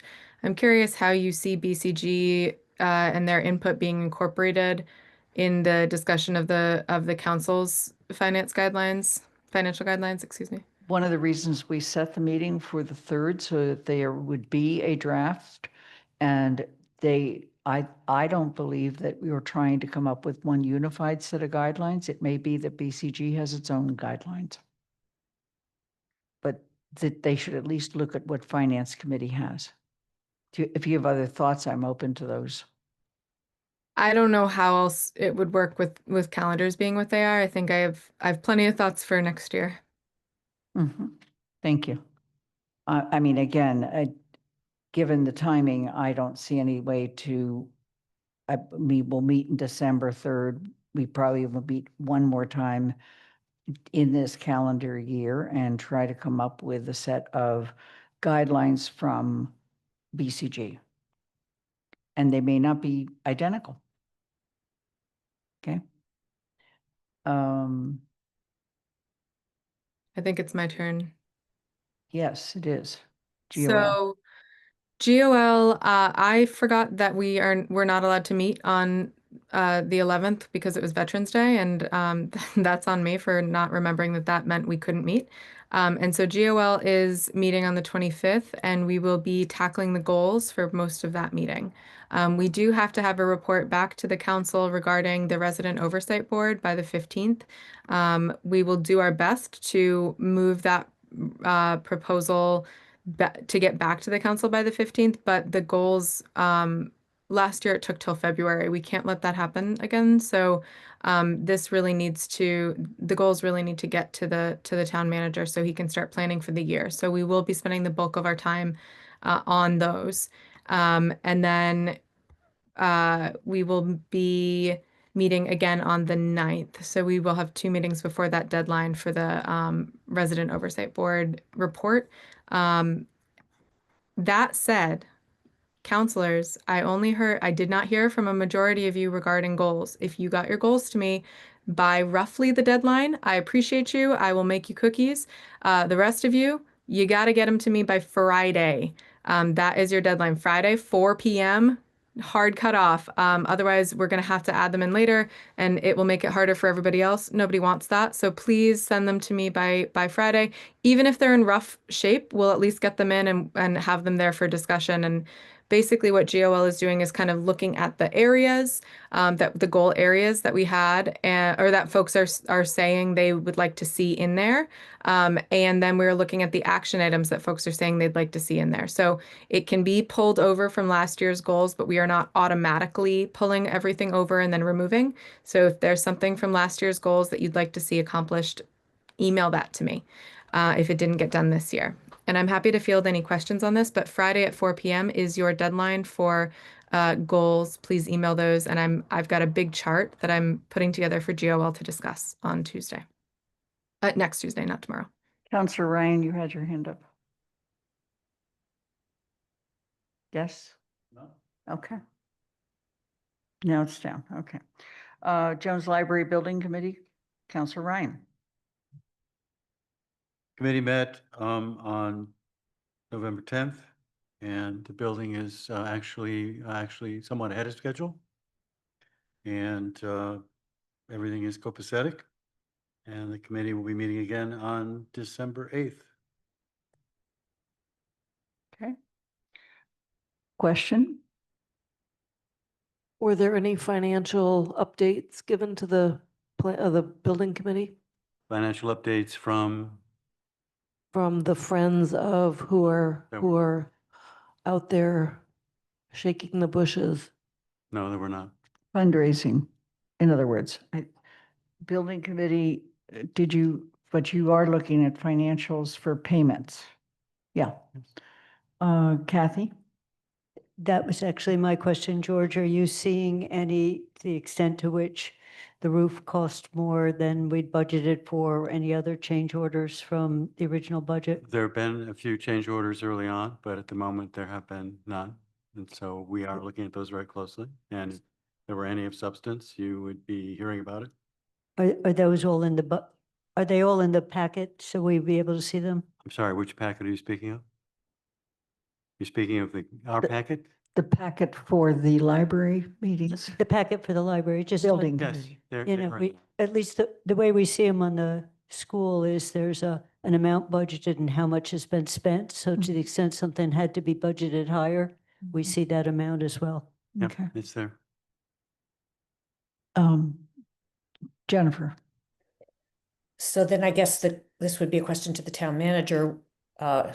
Can we get a capital campaign report before the end of the year? Sure, I think we gave you one a few weeks ago, but I can get an updated one. There's an attached to the town manager report. I think it was I can resend that for you, and I think it was October 1 or whatever date it was. but Did we it can get an have, update. information like money received versus pledges and Yes. money spent on fundraising? I can, it came from the capital campaign. I can send you what they sent to me. I think, Okay. which I already gave to council, but I can send it to you again. I'm happy to do that. Yeah, I'll check that town manager Further report. questions? I'm sorry, Jennifer, did you have further questions? Okay. TSO. Well, TSO met on November 6th, and the major discussion was about returning to the Southeast Street question and the school and what happens when the school opens, and safety, both traffic and safety for pedestrians and for bicyclists, focusing on children, but recognizing that it's not just children, but that being the major focus. The meeting was a very worthwhile discussion. We had Michael Gallo O'Connell, who's the facilities director for the schools, Chief Ting, Guilford Mooring, and Kathy Chain from the Elementary School Building Committee,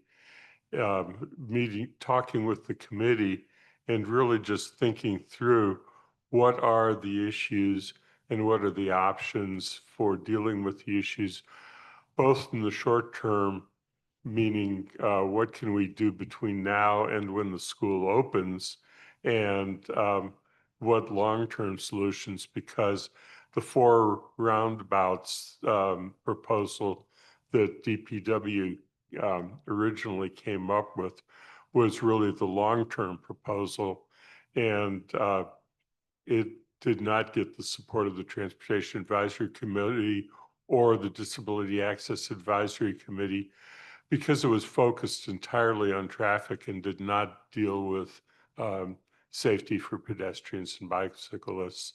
And that was the hesitation that caused TSO to not feel comfortable recommending going forward with the proposal for the 4 roundabouts as it was originally presented. There are a couple other options out there for the long range. So after very important discussion in which I think there was universal recognition and concern that the issue needs to be addressed, we recognize that a long-term solution is not going to be completed before the school opens. And therefore, we divided the tasks of thinking of long-term solutions and short-term solutions into 2 pieces.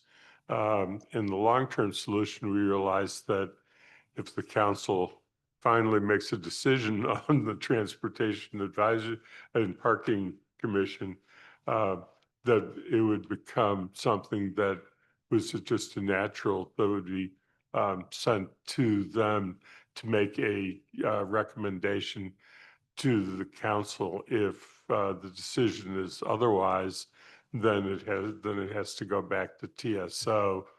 But that's a subject for apparently discussion next week.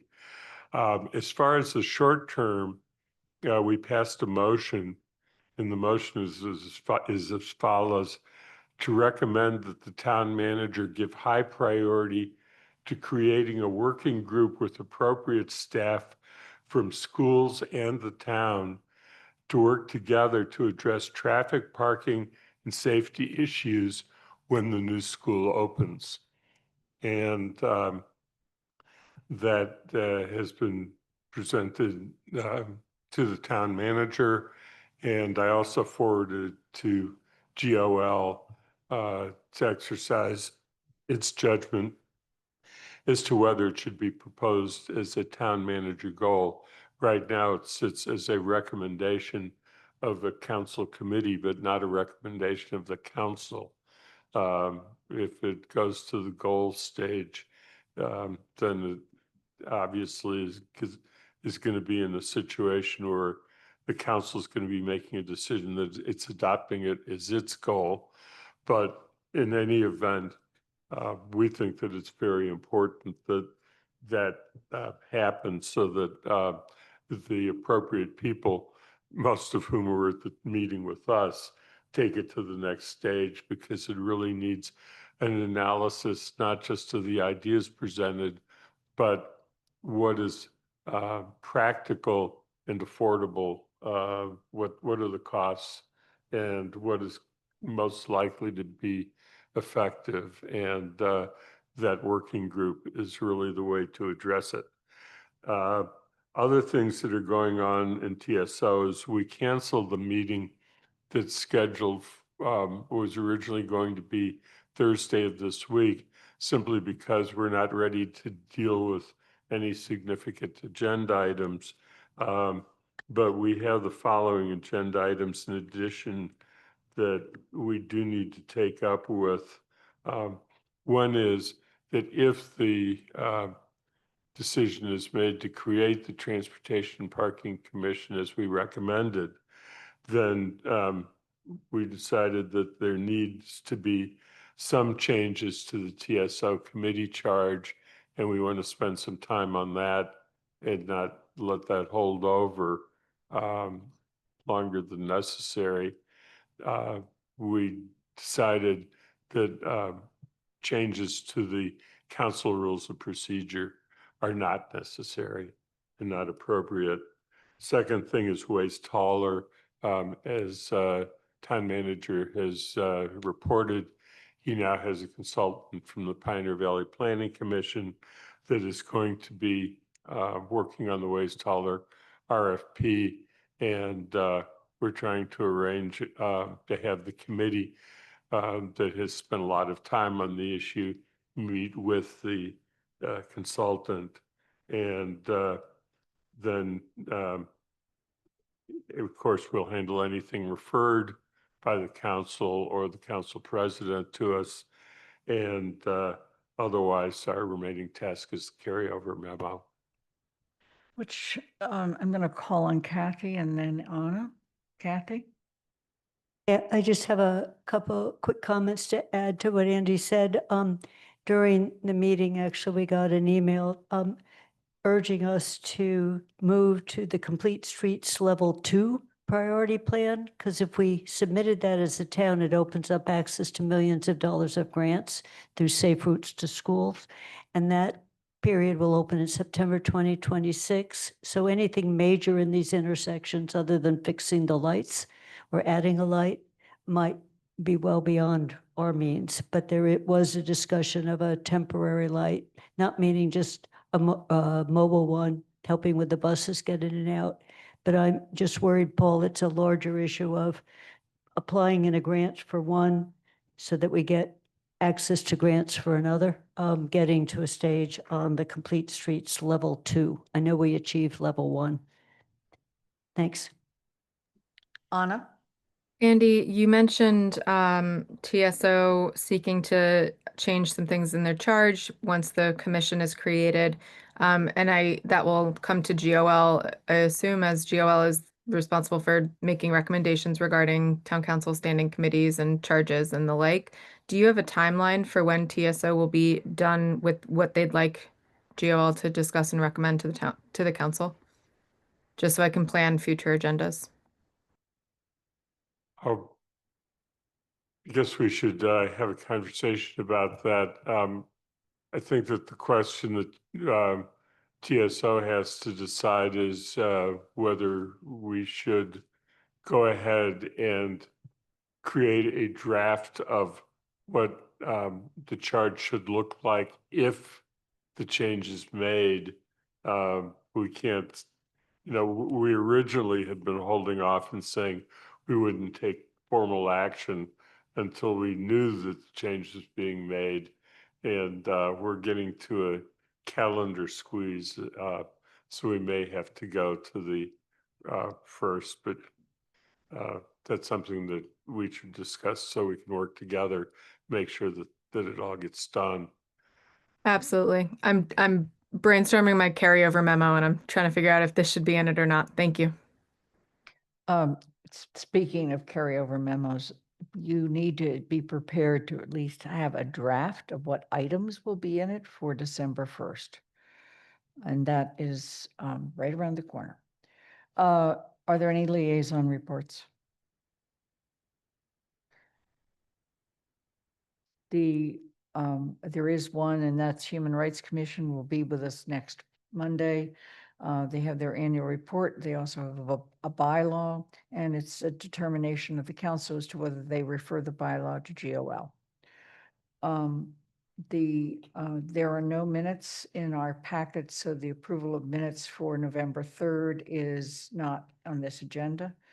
Town Manager's report. Paul, you gave us a brief report on the fire.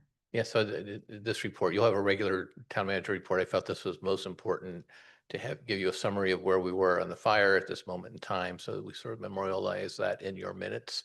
And I appreciate that the council recognized all the first responders and everyone else who participated in that event. It was a real major event for the town, so thank you for doing that. Are there any questions of the town manager?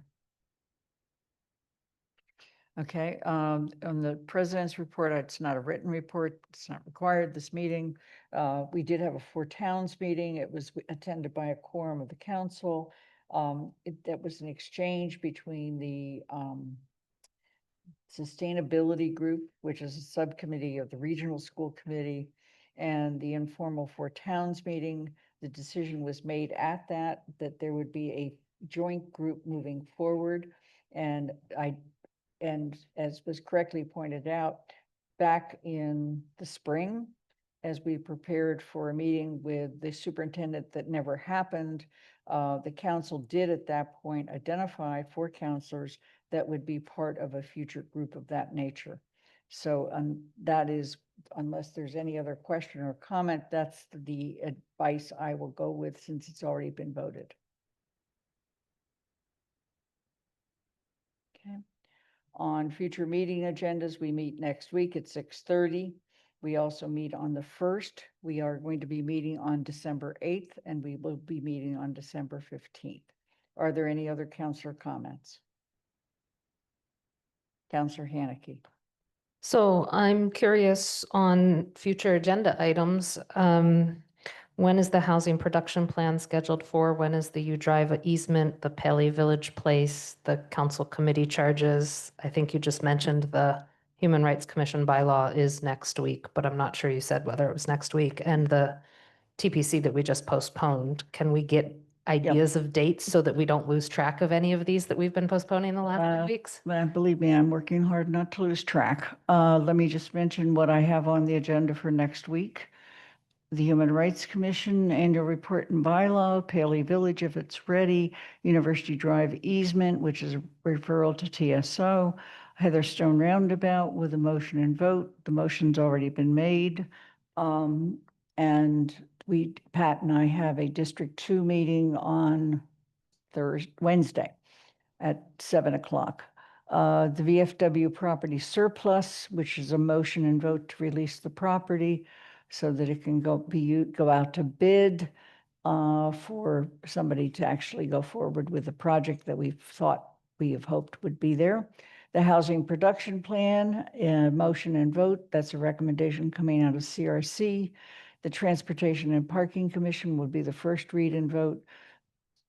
I'm sorry?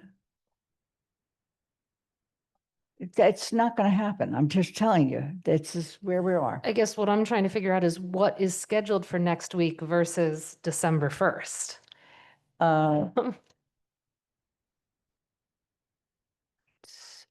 I don't know about Paley Village because we're waiting for additional information from the town. We were trying to couple that with the University Drive easement so that we'd have the same people. Heatherstone Roundabout could be postponed. VFW property, I think we'll go ahead with a vote. Housing production plan, we should go ahead with a vote. Transportation and parking, we should go ahead with that vote.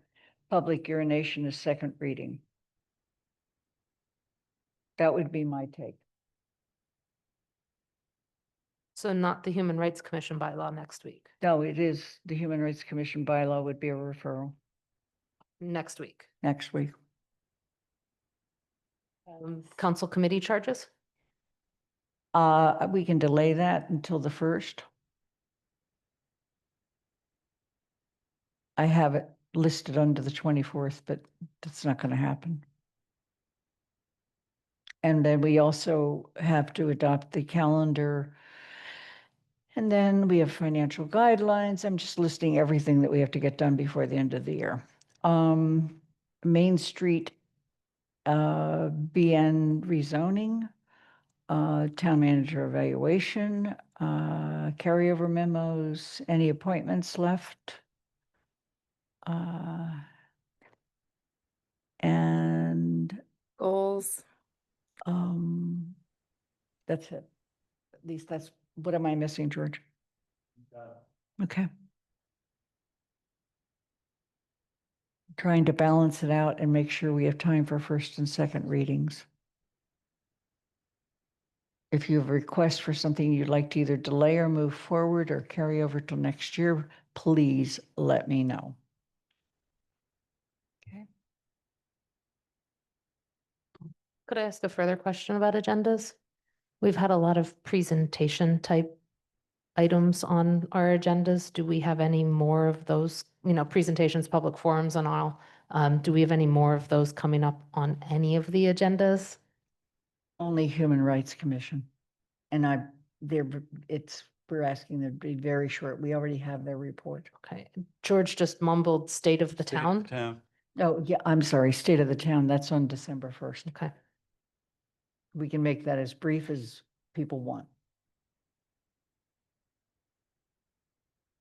I will be glad to send you this next round of agenda items so that people can see it. Are there any other questions or comments? Then I move to adjourn. Is there a second? Second. Okay, we're going to move to a vote.